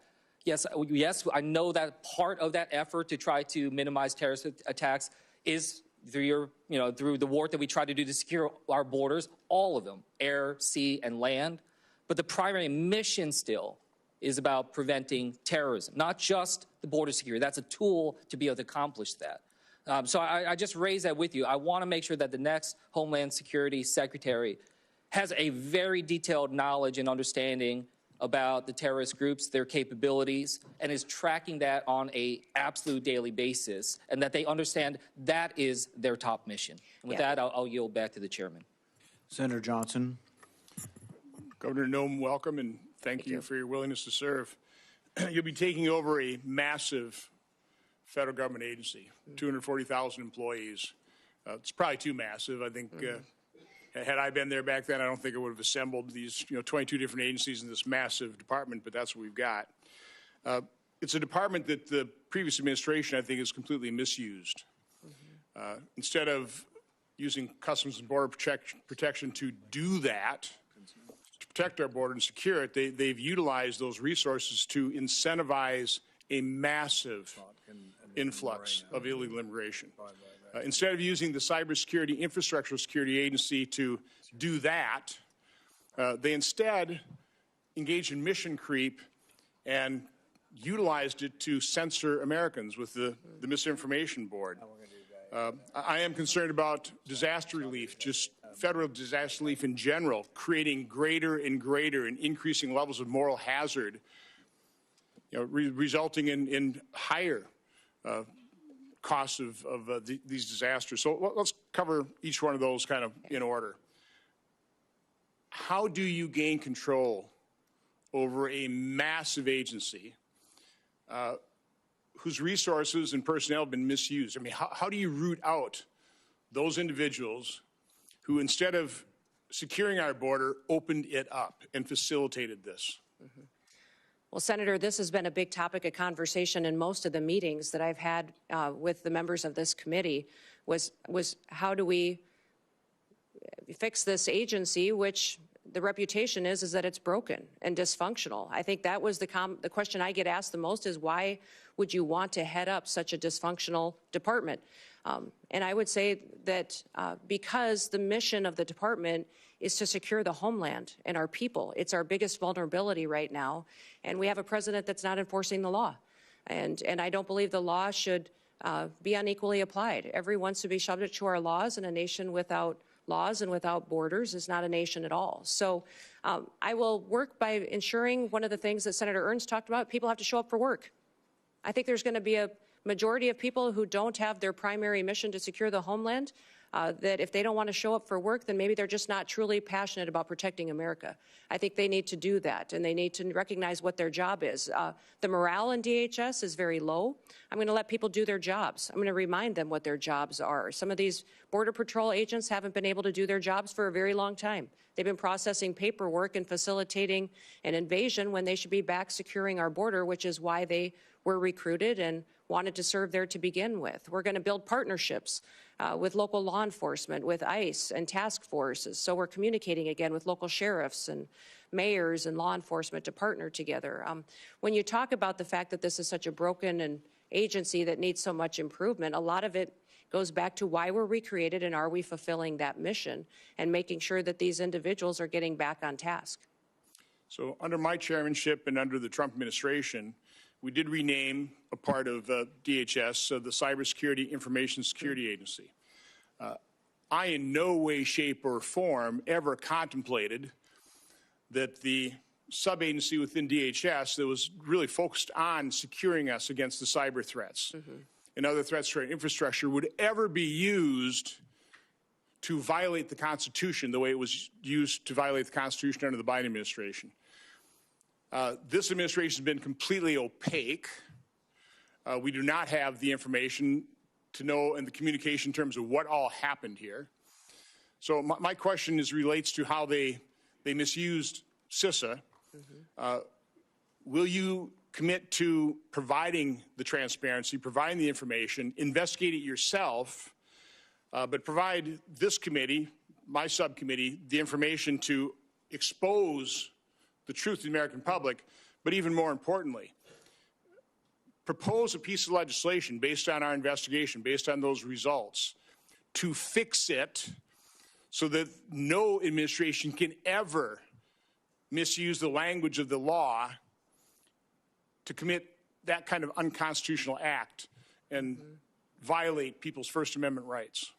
Yeah, Senator, I look forward to working with you on that, and I think what we saw during the COVID pandemic, the actions of CISA, their misinformation and disinformation campaign, the materials they were putting out was shocking. Shocking at what they were doing to decide what was truth, what wasn't, and how they were trying to manipulate the American people. We saw it in elections and Russia influence as well.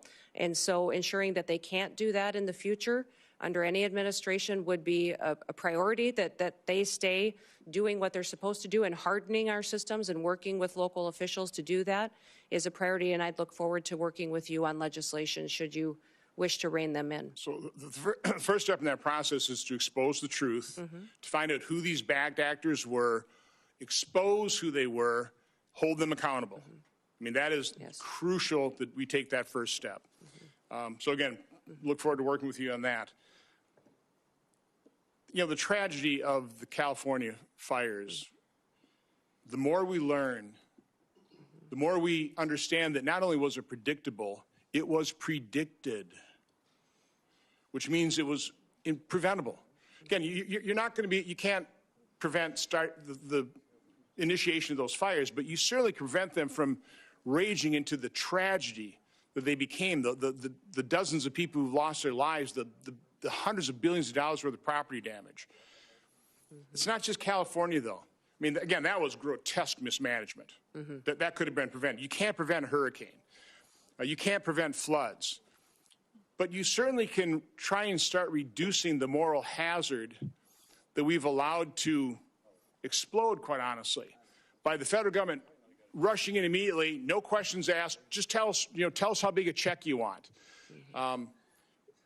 What can you do in your new role to try and start reducing over time the moral hazard that we have created in this country with federal disaster relief?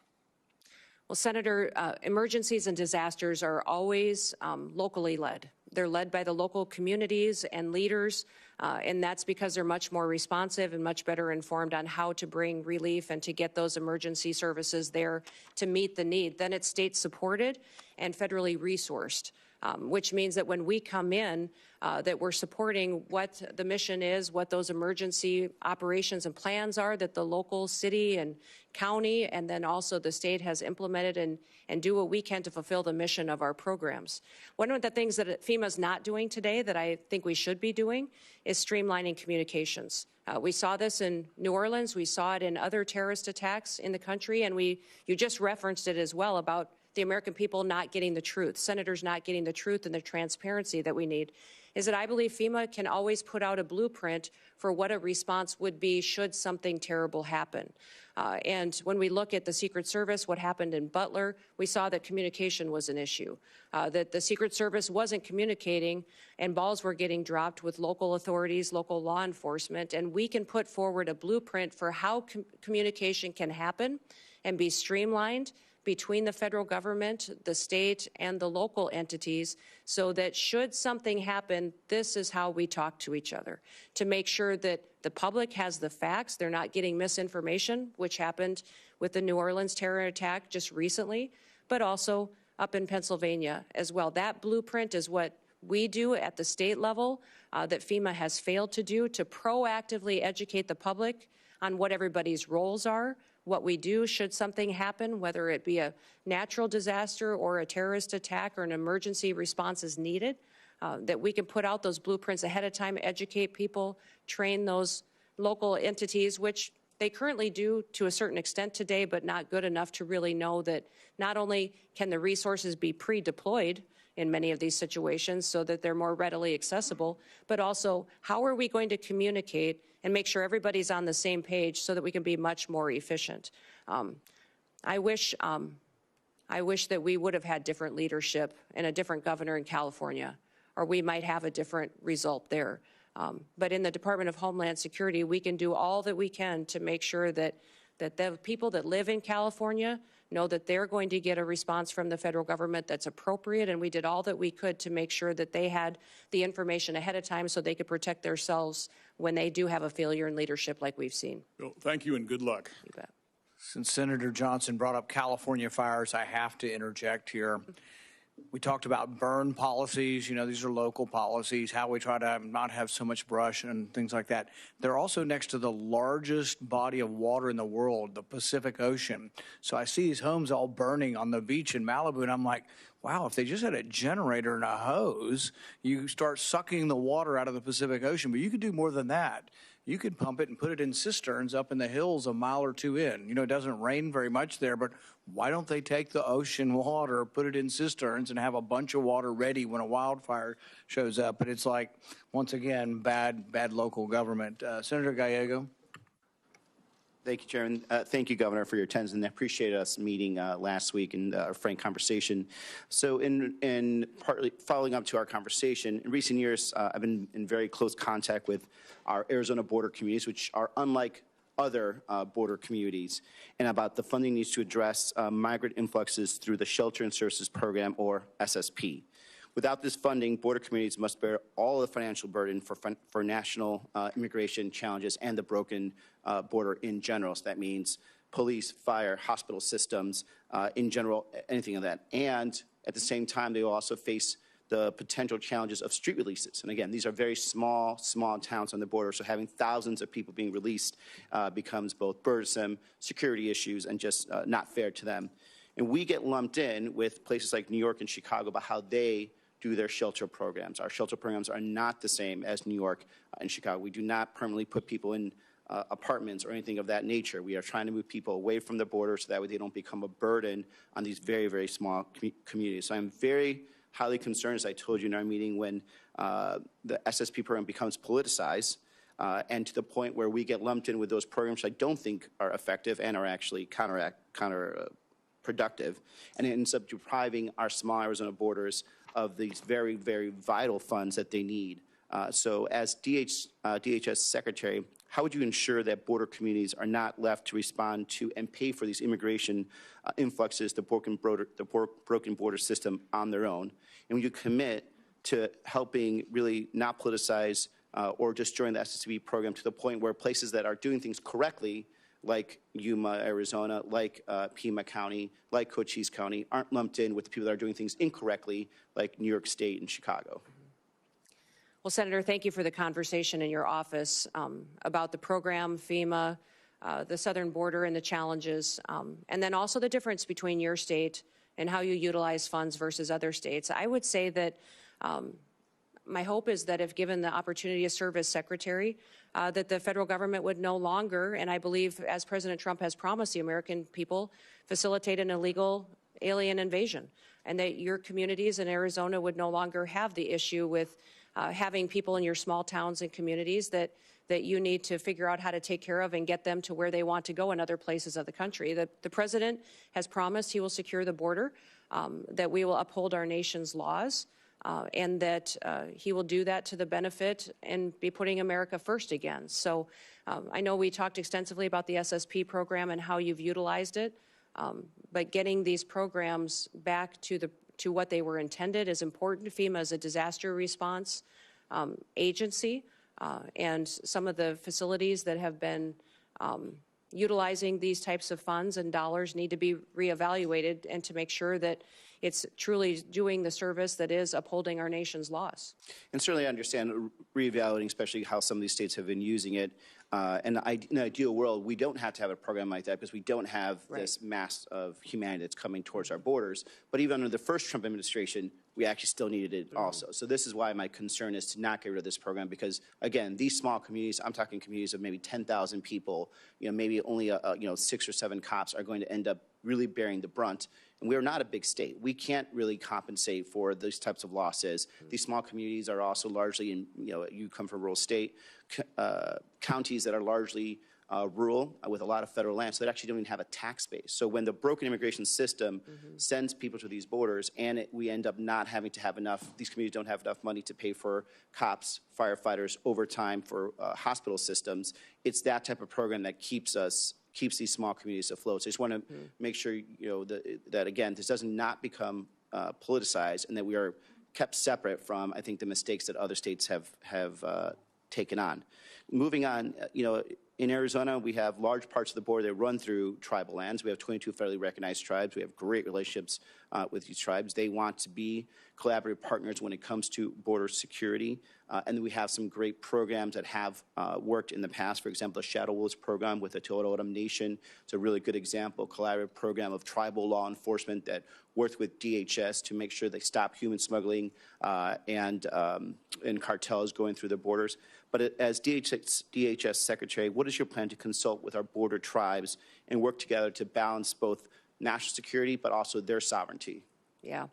Well, Senator, I believe that my experience as governor and my relationship with working with our tribes is going to be an incredible, powerful tool for me to bring to bear at the Department of Homeland Security to work on how we secure our southern border but still respect their sovereignty and still be able to work with them. This year, when looking at public safety issues that we had in South Dakota and their lack of ability to hire tribal officers on our reservations in South Dakota, I offered to train federal law enforcement officers, BIA officers, but also their tribal police in South Dakota at no cost to our tribes.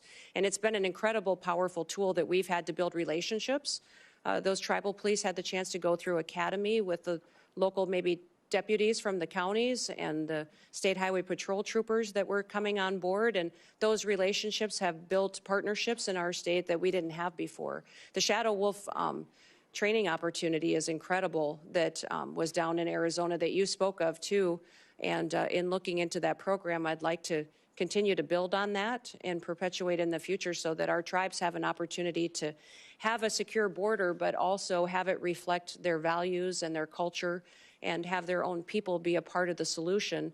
And then even when it comes to the infrastructure of the wall, that we're respecting that in their landscapes and their land as well. So I look forward to working with you as we move into this next administration to be able to protect our country and then work and respect our tribes as we do so. Thank you.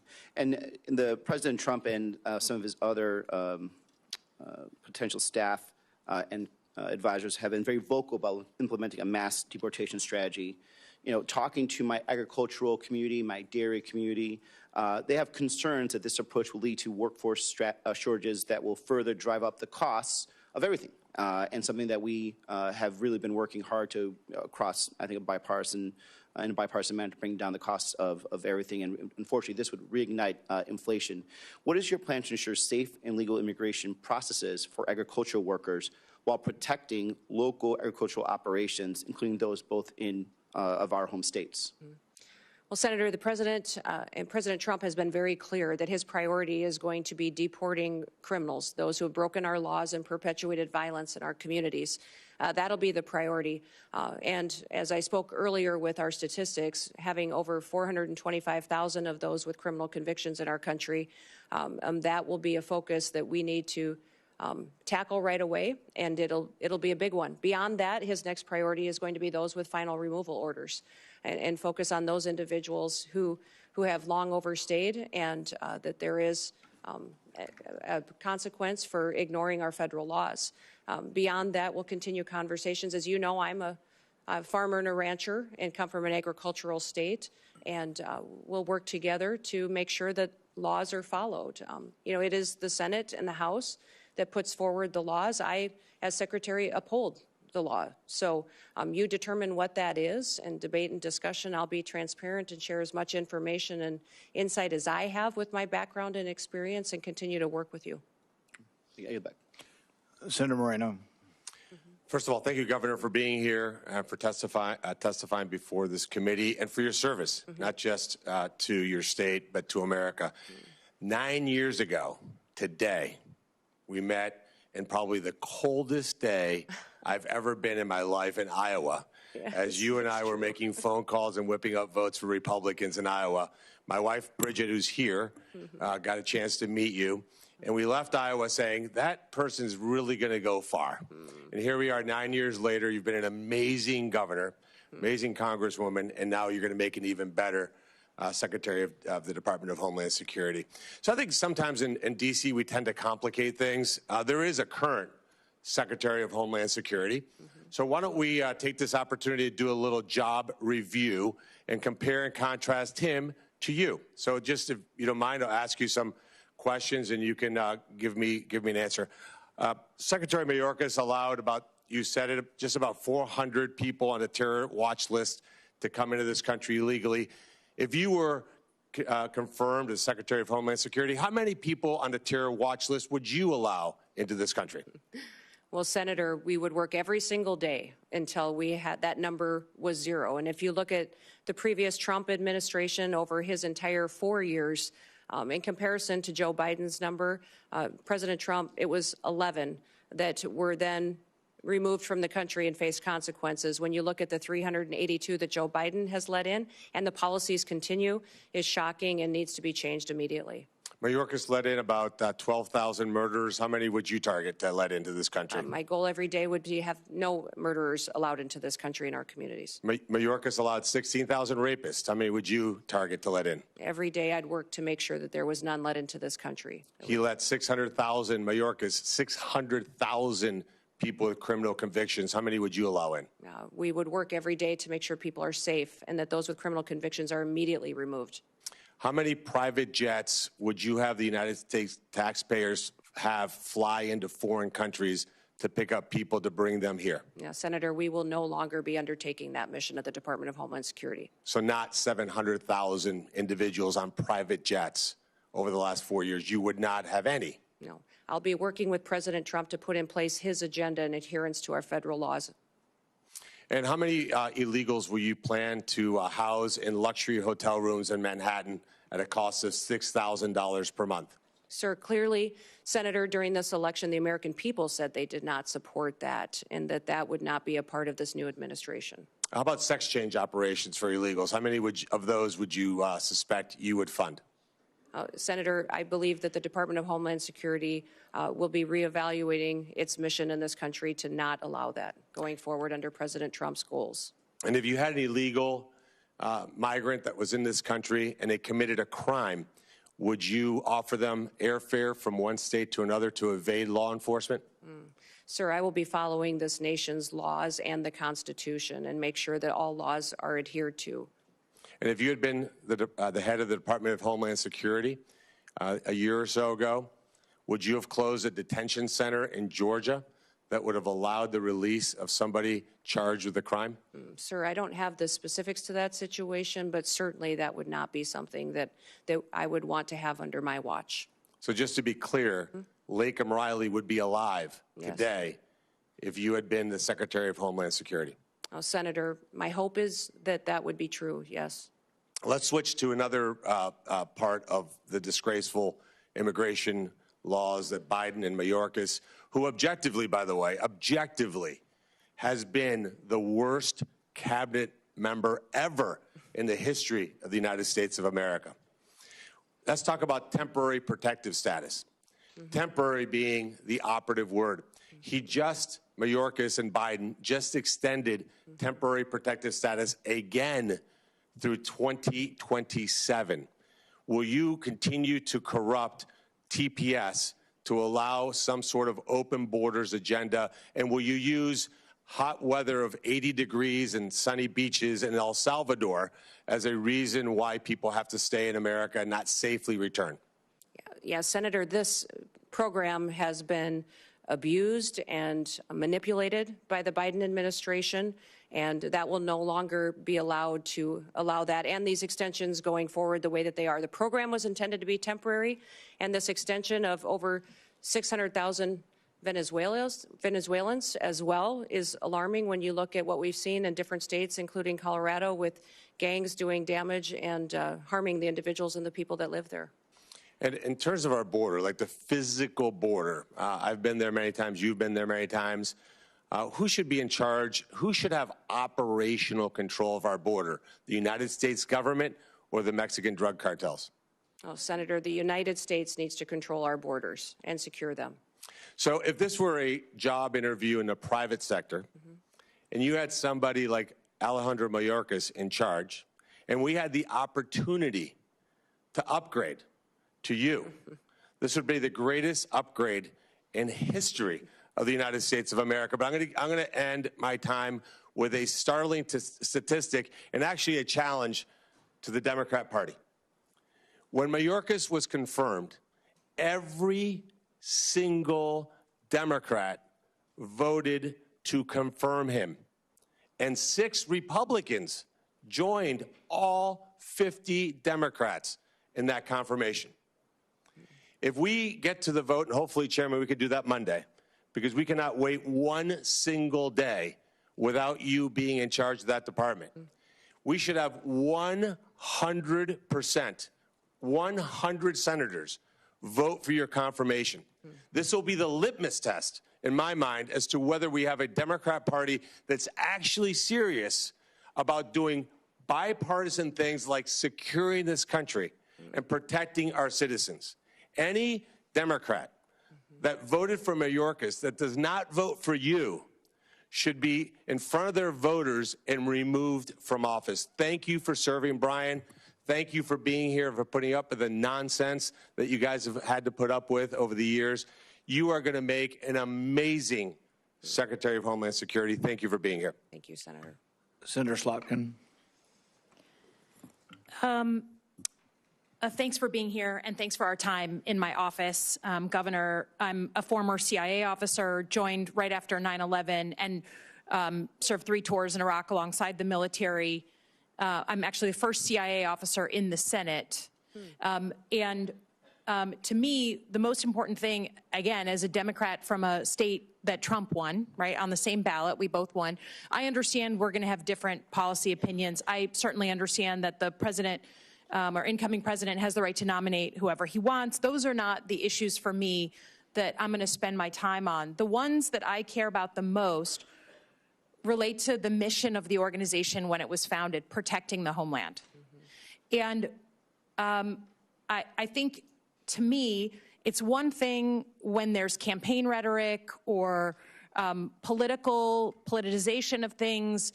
Everyone does that on both sides of the aisle in this committee and in our line of work. But when it comes to actually protecting the country, you do have to be clear and honest about facts and not conflate things. So it's just important to me that I know, particularly since you do have one of the intelligence agencies within the Department of Homeland Security, that you're going to call a spade, right? The most recent acts of domestic terrorism in New Orleans, horrible incident, in Nevada, had nothing to do with migrants, correct? Correct. They were homegrown American citizens. One of them was actually in a very elite military unit. I mean, it's horrible. It's one of the hardest things to catch, the sort of lone wolf, radicalized American citizen. But I want to protect ourselves. Our most recent examples of domestic terrorism were not what we've spent the majority talking about today, crime from a migrant. And I don't dispute there is crime. But I just want to know, and I want to hear from you as an intelligence officer, that you're going to speak about real threats and not blow something up, politicize something, make something more exciting, because that's maybe what the president wants to hear. But your mission to protect and defend the Constitution means calling honestly what the threats are to the country. Can you just give me a yes or no, please? Yes, Senator, I will be as transparent and factual every day with you and the American people as possible based on the information that I have. I don't know if the investigations are closed in New Orleans and in Nevada, but what we know so far and needs to be relayed to the American people needs to be the truth and facts. Yeah, I'd ask that. We've talked a lot about border security. As a CIA officer, I think one of the only people on this committee who's actually worked on protecting the homeland. I'm a Middle East terrorism and militia expert by training, so I believe deeply in it. And every country of the world gets to decide who comes inside its borders. That's not a radical concept. But I think I've been open with this committee that it is also on us to fix the deeply broken legal immigration system. I'm glad to hear that you're going to carry out the laws on the immigration system. Democrats and Republicans are to blame that we haven't fixed this system. But I also believe you can't fully control the border unless you give people that we need for our companies, for our economy, a legal vetted way to come here. So do you believe in legal vetted immigration and that we need more of it in the United States? I do believe we need to follow our legal immigration laws and that it needs to be vetted. We need more resources, I believe, in some of the elements of this to ensure Do you believe that our economy depends and needs some level, just like your family came from Norway and on economic, drive and wanted a better life? Immigration's always been a part of our history and will be a part of our future. We just need to make sure that we're adhering to our nation's laws, which this body has the ability to I'm with you. Continue to change and to put in place. Again, going back to the fact that you will pledge an oath to the Constitution, not to President Trump, just like every other nominee. President Trump said in November that he is willing to use law enforcement, National Guard, or even active duty military to go after, quote, the threat from within the United States. I don't know exactly what he was talking about. But we have recent examples from your predecessors at DHS where federal law enforcement were sent into a state, in this case Oregon, without coordination with the governor. Those federal law enforcement officers at the time were putting down threats to federal buildings, and they were legitimate threats. I don't dispute there was destruction of property going on during a bunch of protests and riots. So I don't dispute that. But they weren't wearing insignia. We talked about this. They weren't wearing any markings. So people were arrested by folks in fatigues with no names, no idea who they were, like right out of a bad Hollywood movie, okay? If the president asks you to send in federal law enforcement to a state without coordination of that governor, would you support that action? You know, Senator, my job, if nominated and sworn in as Secretary of Homeland Security, is to uphold the Constitution and to uphold the rules of this country. Yes, that will be the oath and the pledge that I will be making. And my goal also is to work with you to ensure that we have situations that are always appropriate, that we are well defined. I just need to know, you're a former governor. You can imagine that if Joe Biden sent in 700 federal law enforcement under Secretary Mayorkas without coordinating with you, I think we can agree you'd be a little upset. So I just ask that you give the same respect for coordination and that we are very sensitive. People are worried about politicizing of law enforcement and the uniformed military. That's a bad thing. I hope we can agree. Lastly, I will just say, look forward to looking at the northern border, the Gordie Howe Bridge, your help staffing that. We know you aren't, right now, across many administrations, we haven't met our staffing goals at DHS, and that's a problem, so we really want to make sure that opens on time. But I also want your assurances, you know, you received FEMA assistance from Joe Biden's administration, right? You had historic floods, you asked and requested of the administration, and you were given millions of dollars to help with that. I understand you don't like Gavin Newsom, but can you say in front of the American people that you will open the books to this committee, who does have oversight over FEMA, right? That you will open the books in a bipartisan way to ensure, whether it's North Carolina or California or anywhere in between, that the American people can know that you are not playing politics with disaster assistance? Yes, Senator, I'll work with you and this committee to make sure I'm following the federal law and ensuring that you have information and transparency from us and from DHS and FEMA. Thank you. Appreciate it. Yield back. Senator Langford. Governor Noem, great to see you. Great to see you, too. Thanks for being here. Thanks for accepting this nod that the president has given you. For Brian, thanks. Both of you, you've walked through a lot. I have had the privilege of knowing you for a very long time, since we served together in the House of Representatives. So I have the benefit of knowing your qualifications and how strong you are in all these background issues and how hard you work on these things, because I've seen it firsthand. So I appreciate you stepping into this, because a lot of attention across the country will be focused on this. You know that full well, and you've stepped into it. For Governor Landry, my state and many folks in my state are praying for you and for your state. You've done a great job in leadership at this moment in a very, very tough time for Louisiana. And we don't want to see acts of terrorism anywhere in our country. It's incredibly difficult days for a governor. So thanks for your leadership on that as well. I also have to tell you, Kristi, I've whined to my wife occasionally about the temperature that's coming on Monday. I'm very excited about Trump's inaugural, but we're all going to be sitting outside in about 12 degrees. And I thought, just for fun, I would check South Dakota on Monday. It's 1 for a high. For a high. Yeah, for a high. And so I'm going to stop whining about the temperature Monday here in Washington, D.C. on it. I'm going to run through a couple of things here because I know you. Not everybody in Oklahoma knows you. The questions that I get from people, though, in Oklahoma, I want to be able to run past you because they want to be able to know the answer to these things. So I'm just going to blitz through a whole bunch of them. Will you use the legal authority that DHS already has to be able to close our border? Yes, Senator. I will work with President Trump to ensure that we're securing our border. Thank you. There's a lot of things that this Congress needs to do, has already been mentioned by Senator Slotkin as well, that we need to do to be able to close loopholes, to be able to give you additional authority. But there's a tremendous amount of authority currently not being used. And Oklahomans are saying, is that about to be used? And they'll be grateful to be able to hear that.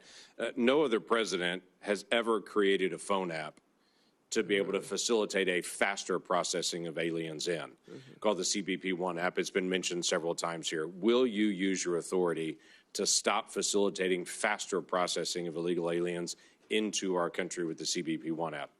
Yes, Senator. We will eliminate the CBP-1 app, maintain some of the data that's in it that's critical to knowing who's in our country, but that app will no longer be in use. Thank you. No other president has ever used the parole authority, just in general, humanitarian parole, to facilitate faster processing of aliens into our country, which leads to the catch and release we've all heard about. So the Oklahomans that I talk to say, are we about to end the abuse of parole and end catch and release? Is that about to stop? Senator, President Trump's been very clear that he will end catch and release. Terrific. Folks want to know, will you use your authority with the funds that are given to you by Congress to actually build more wall rather than use the funding that's given to you, as the Biden administration did, to do environmental remediation around the border rather than actual border wall and border structure? Yeah, Senator, President Trump has been clear that he wants to build the wall. So do we. So will you use your authority to be able to scan more vehicles? And obviously, we've got to get you the funding to be able to do this, to be able to scan more vehicles and individuals that are carrying fentanyl into our country through our ports of entry. Yes, Senator, we will continue to use technologies, but hopefully be able to use more with the resources that we're granted to scan those vehicles and know what's coming in and out of this country. Last year, FEMA employees during disaster relief were instructed by one of their supervisors that if they see a Trump sign or a Trump flag flying, to skip that house, to not stop by there and tell them what their federal government can do for them. Will you allow FEMA employees or any within DHS to politicize their role and to pick and choose who gets help and who doesn't as an American?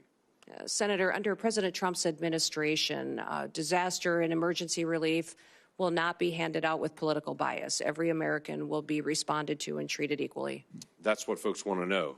Will you review the Secret Service responsibilities to be able to go back through it and to say, are they focused on their primary mission, or is there something that could distract? Secret Service still chases down financial crimes. They're still chasing down child exploitation.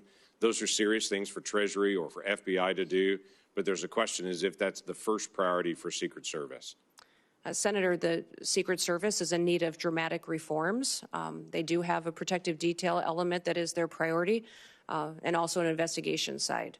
My understanding is that that investigation side is often used to train the protective detail officers, but clearly they are not focusing on what their true duty is, and it needs to get back onto what they were created for, and that was the protective detail mission and emergency situations that they need to help plan and prepare for and defend. Thank you. This committee made a request to the Secretary of Homeland Security last year, and by the way, also the head of the FBI, to be able to come before this committee and to do what every Secretary of Homeland Security has done for the last 20 years, every single year, unbroken, until last year. And then the Secretary refused to come before this committee in an open session and talk about national threats. Now, the former chairman protested strongly to the Biden administration and DHS. They weren't coming, but they still refused to be able to come. Will you come before this committee and talk about the threats openly so the American people can hear them in a public forum? Yes, Senator. Senator Peters and I discussed this quite a bit in our meeting as well, and I have committed to come and give that briefing to this committee and to the American people. Thank you. We need that. Let me tell you another challenge we've had with Homeland Security in the past 4 years. When we ask for data and for information, we get, I'll get back to you on that. When we ask again and again and again and again, we get the same statement, I'll get back to you on that. Now, I can go down the street to the command center where they actually get the data in live and they have it up on big screens and they're tracking exactly what's happening on the southern border to the minute. But if I ask for what happened last month, they'll say, we're still gathering that data. We're not asking for anything other than what Congress is supposed to get. That's the ability to be able to see data and to have real oversight over DHS. And that has been a failure of this DHS, along with multiple other issues on that. When we request the data for basic things like how many special interest aliens were allowed across the border, if it was last year, we had to find out on our own, it was 70,000 people that were targeted by this administration as a potential national security risk, that were not just found at the border, that were released when they were found at the border. 70,000 people just from last year in the country right now that this administration declared at the border they're a potential national security risk. Now, I know you're not going to do that, but when we ask for the data and for the information, when we say, how's the National Vetting Center working? Do you have the connection between it to be able to screen individuals there? We're just doing our oversight responsibility. You've served in Congress before and did a great job on that and did oversight. We want to still be able to do the same thing. Will you provide data to this committee so that we can cooperate with you to help? Senator, I will follow the law and be transparent with you and allow you to do the due diligence towards oversight that you are tasked with. I have absolutely no doubt about that, Governor. I have absolutely no doubt, and looking forward to you serving in that role. Thank you. Thank you. Well, congratulations, Governor Noem. You are almost done. Okay. We've been through a lot of questions. I think you've handled the questions very well. And there's going to be, I'm going to ask a couple of questions, and I think the ranking member has a few, and I think we'll be done very shortly. I think a lot of Americans, including some conservatives, misunderstand the First Amendment. They think the First Amendment says that Facebook has to publish my opinion, or the Wall Street Journal has to publish my opinion, or we need to force them to be fair. That's not what the First Amendment's about at all. The First Amendment really doesn't apply to telling private companies what we can or cannot say. YouTube censored me, and I despise their policy. They actually took down speeches I made on the floor. But really, I don't have a legal recourse other than I can complain about YouTube being unfair and not hosting, both sides of an issue. However, with the government, though, there is a rule. The First Amendment specifically says Congress shall pass no law banning or abridging speech. And this is what really got us worried about, what not only the FBI was doing, but the Department of Homeland Security, actually meeting with these companies on a weekly basis. And imagine the chilling effect of this. Imagine that there are cameras here, that they're going to end their filming of this interview and then decide, well, what she said or what he said really was misinformation and we should edit that out. Can you imagine? It's just hard for me to imagine that the media has not, which once defended the First Amendment, hasn't been in more of an uproar over the government meeting with the media to decide things. Some of this we didn't know, and then Elon Musk bought Twitter. People asked him, they said, well, you've paid $44 billion for Twitter, isn't that too much? And he said, I paid $44 billion to defend free speech. And it's been an amazing service, not only to open up the forum to more viewpoints, but to point out what the government was doing. In this last week, we heard from Mark Zuckerberg, who said that the pushiness, the coerciveness of government meeting with them was unprecedented, and that they pushed back. But he also said worse than them just sort of telling him he should restrict speech, they also threatened him. They threatened to come after him through antitrust law. They threatened to remove parts of, Section 230 of the liability protection. Just to imagine this bully nature of government. And I know you're opposed to that, but if you're confirmed and you're in a position of saying, we're just no longer sending people to meet with media, and the way I describe it is to talk about constitutionally protected speech, because some will say, oh, well, what about, pornography, or what about child trafficking? Those are illegal. Those are not constitutionally protected speech. You have every ability to meet with that. But for constitutionally protected speech, will you tell us in America that you will no longer be sending government agents to meet with the media? Yes, Senator, I'll work with you to ensure that civil rights and liberties are protected and that we are not in the misinformation and disinformation space like the current DHS is. The other thing I would ask on this basis is we will send requests. We sent requests previously, sometimes and often bipartisan requests for information.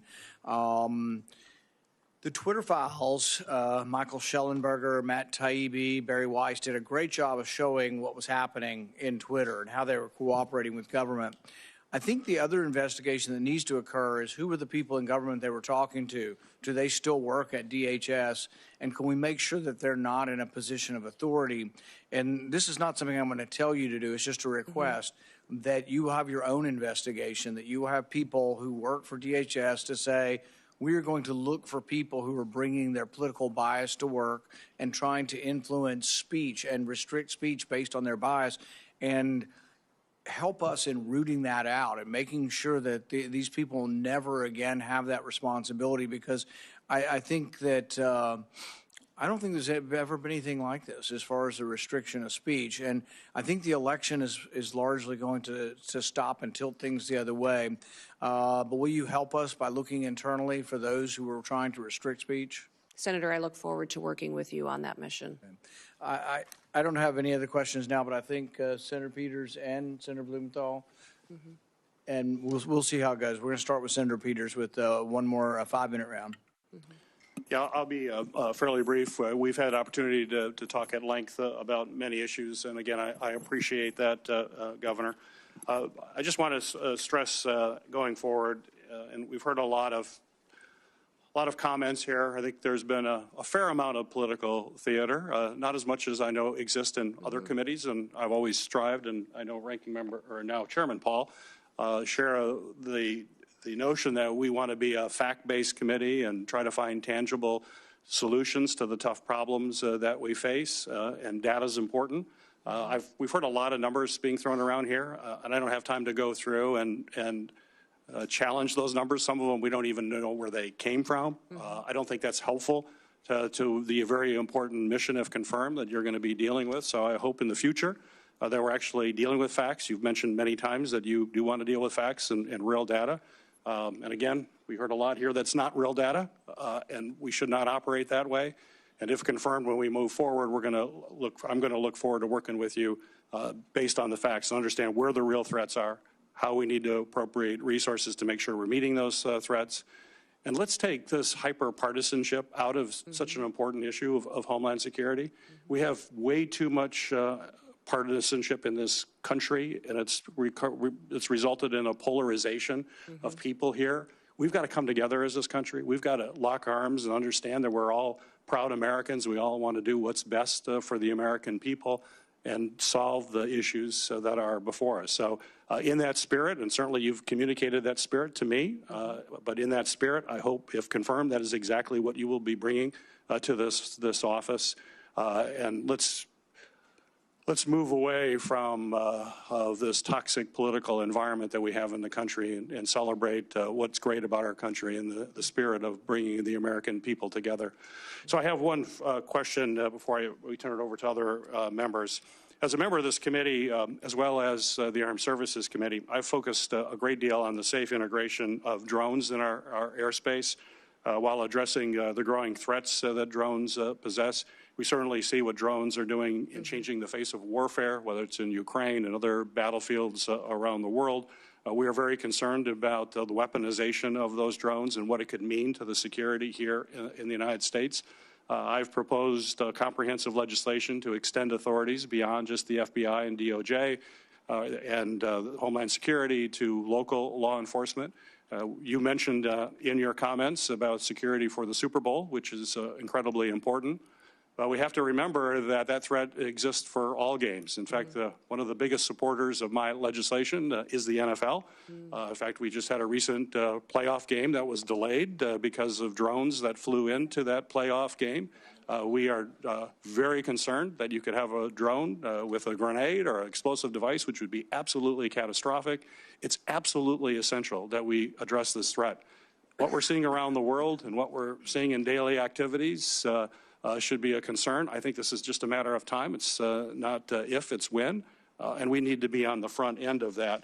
And with that in mind, I want to remind folks that Congress just recently extended critical counter-UAS authority, counter-drone authority, only for a short-time basis for the 12th time. We only do these little tiny short-term extensions, and we aren't dealing with the problem comprehensively as we should. And those are going to expire on March 14th, a very short time from now. And so my question for you, Governor, is if confirmed as DHS Secretary, will you commit to working with me and my colleagues to pass durable, long-term authorities that will protect this country from what is a real threat and it's just a matter of time?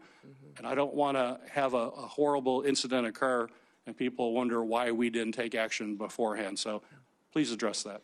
Senator, I look forward to working with you in this committee to address the threats we may face and the usage of drones in this country and in relation to our national security interests and our homeland security interests. So thank you for bringing up the conversation today, because it is one of the areas within DHS that we have a responsibility to address in cooperation with Congress. And my first comments on bringing people together. Please comment on that. Oh, well, thank you, I didn't sir. ask that question, yes, but no. it's in my 24 seconds left. I'm looking forward to working with everyone, Republicans and Democrats, and everyone else in between that in this country that is focused on keeping America safe and secure for our future. I would just point, Senator, to my background and my history. When I came to Congress, I worked with Republicans and Democrats on both sides of the aisle on many pieces of legislation and was very happy to do so and focus on priorities on where we could agreement, knowing we may disagree on some issues, but there was areas where we could keep the federal government accountable and do due diligence by the people that pay their taxes and get up and go to work every single day. As governor as well, I was governor for every single person in the state of South Dakota, and they were my #1 priority, and everyone knew there that it didn't matter if you were Republican or Democrat, that my focus was on them and keeping our state thriving and free. So I look forward to continuing the work that I always have to be coming up with solutions and in a bipartisan manner. And hopefully my visits to your office and conversations reflected that and my intention on how I would conduct the role as the Department of Homeland Security Secretary. Got a brief follow-up to that. Sure. So it's data Yes. and facts that we can all agree on that drive our policy and not political theater. Would you agree? Well, certainly, sir, we need to be addressing facts and information rather than political theater. We also need to speak truth to facts. So I think it's important that we're willing to confront our challenges head on and have those conversations. And you'll see me back at your office door very soon to continue our work together. Very good. Thank you. And I want to second basically what Senator Peters has said. Like on records requests, I've told him, and I plan on it, it's going to be administration of my party. But if he wants records and they're legitimate records, we're going to sign requests together, and we'd like to get the records. It also helps, though, and I think Senator Langford mentioned this, is you ask a question, not you, but to the administration or any administration, and they're like, oh, yeah, we'll get back to you on it. Many times I've even asked in advance, and I would suggest that we ask in advance together. We ask in advance. If you're coming in a month, we say we want this data. Be prepared to talk about it.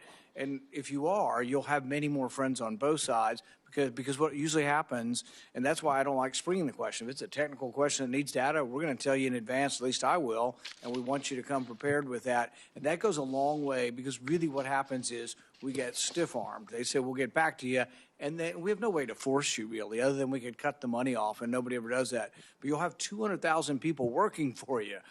By goodness, send your experts out, scour the records. And it is true. I mean, facts are difficult, and sometimes there's different spins on the same set of facts. But I think that will help.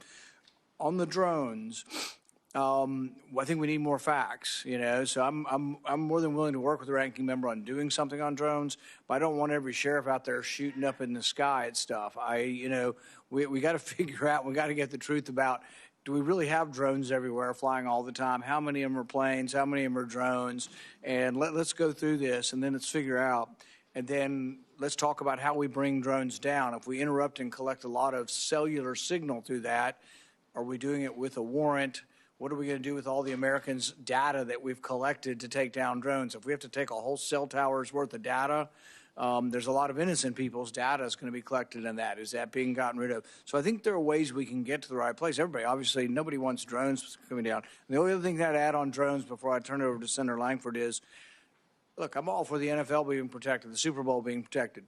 They need to pay. They are a very rich organization. They want drones flying over in New Orleans. I'm all for it. The NFL ought to pay the government if the government's doing it, or we ought to have private contractors doing it, but they shouldn't just get it for free. Senator Langford.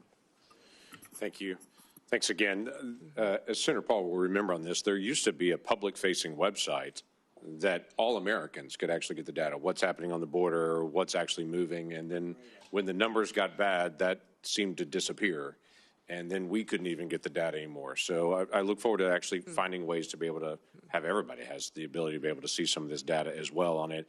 There's a reason that the DHS Secretary is the very first week of nominations. This is a really important role, and it is a nonpartisan role.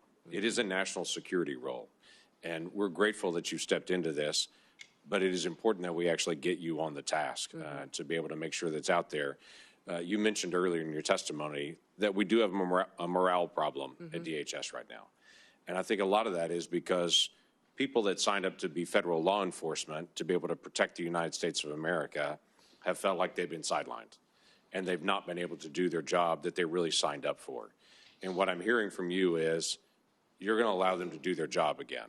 What has been historically true for a long time, that federal law enforcement is there to actually help protect the country and the citizens in those communities, that you're going to allow them to do that, and that's helpful. So I have two quick things that I want to be able to mention on this.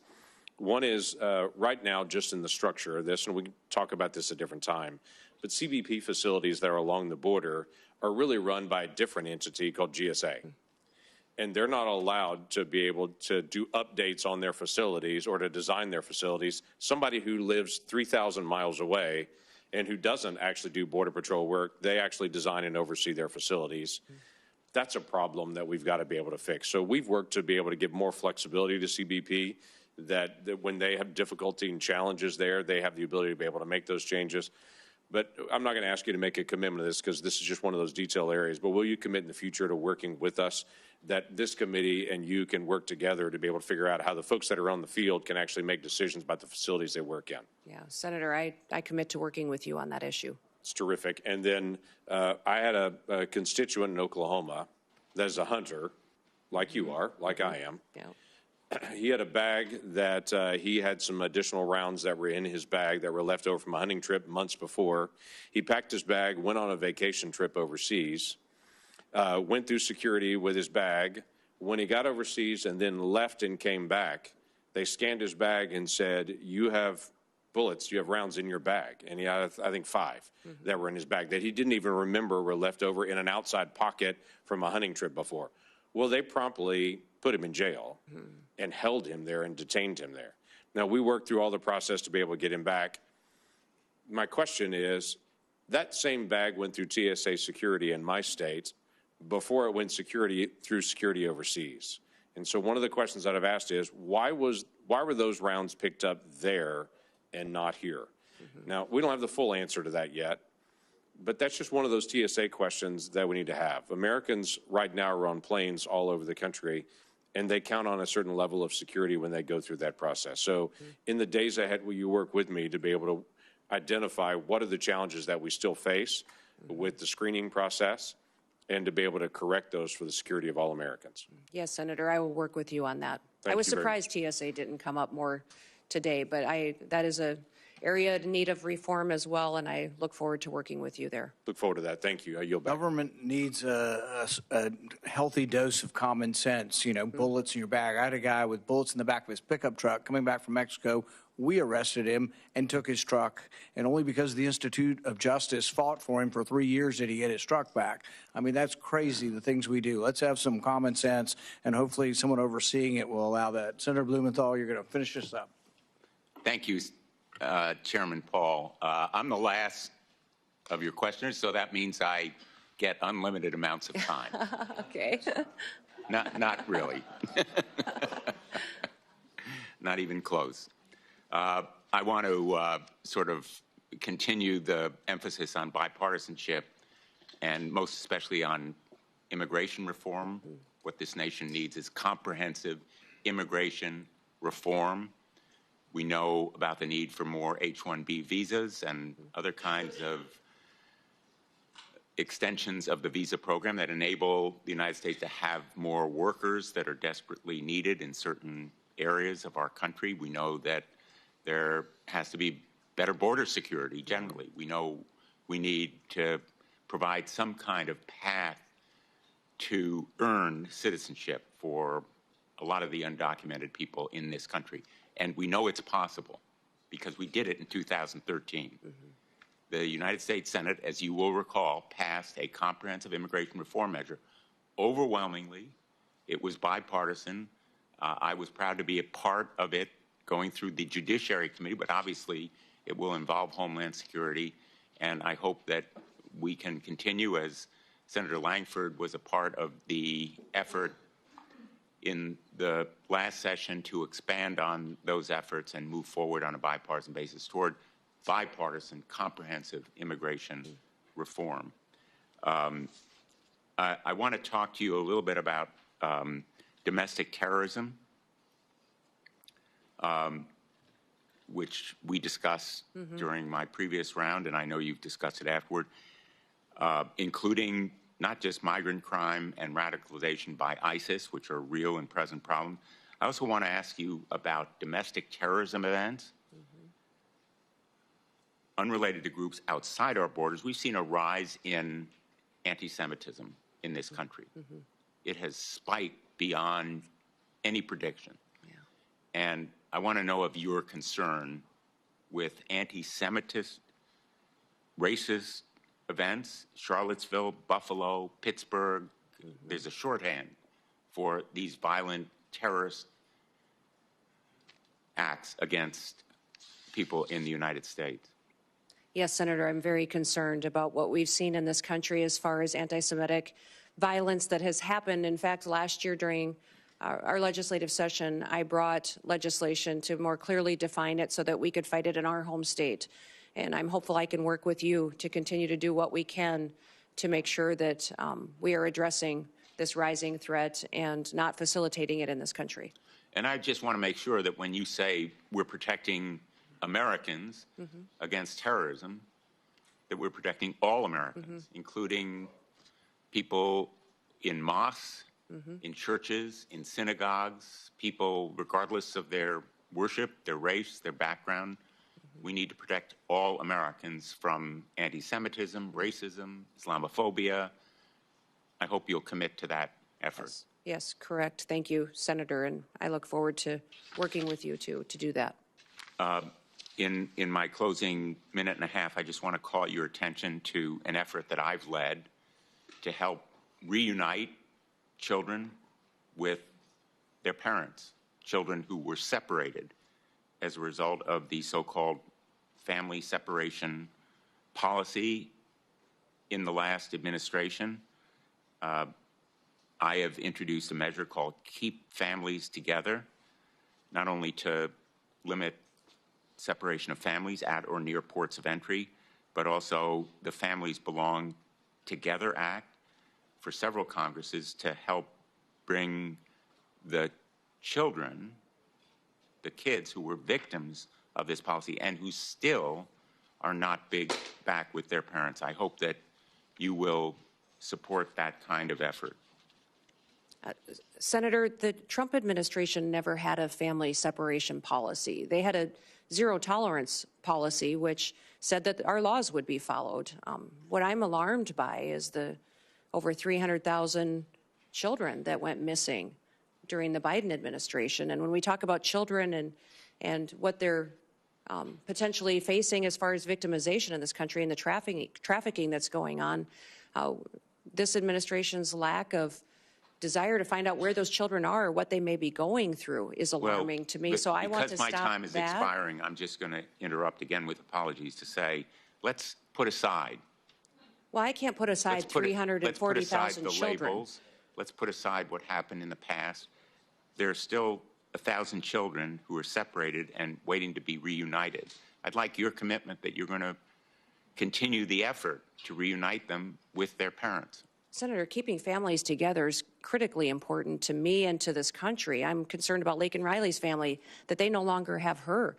I'm concerned about the fact that we have people in this country that don't know where their children are, or people in other countries who sent their children here and they've been lost by this administration. So, yes, my focus will be to keep families together. We will uphold our law and we'll make sure that we're doing everything we can to keep our children safe from the trafficking and the drug epidemic that's hit this country. I'm going to end on an optimistic note and say I take that as a yes. Yeah. Thank you, Mr. Chairman. Thank you for your testimony. The nominee has filed responses to biographical and financial questionnaires, answered pre-hearing questions submitted by the committee, and had their financial statements reviewed by the Office of Government Ethics. Without objection, this information will be part of the hearing record, with the exception of the financial data, which are on file and available for public inspection in the committee offices. The hearing will remain open until 5 p.m. today, Friday, January 17th, for the submission of statements and questions for the record. This hearing is adjourned. Thank you, Senator.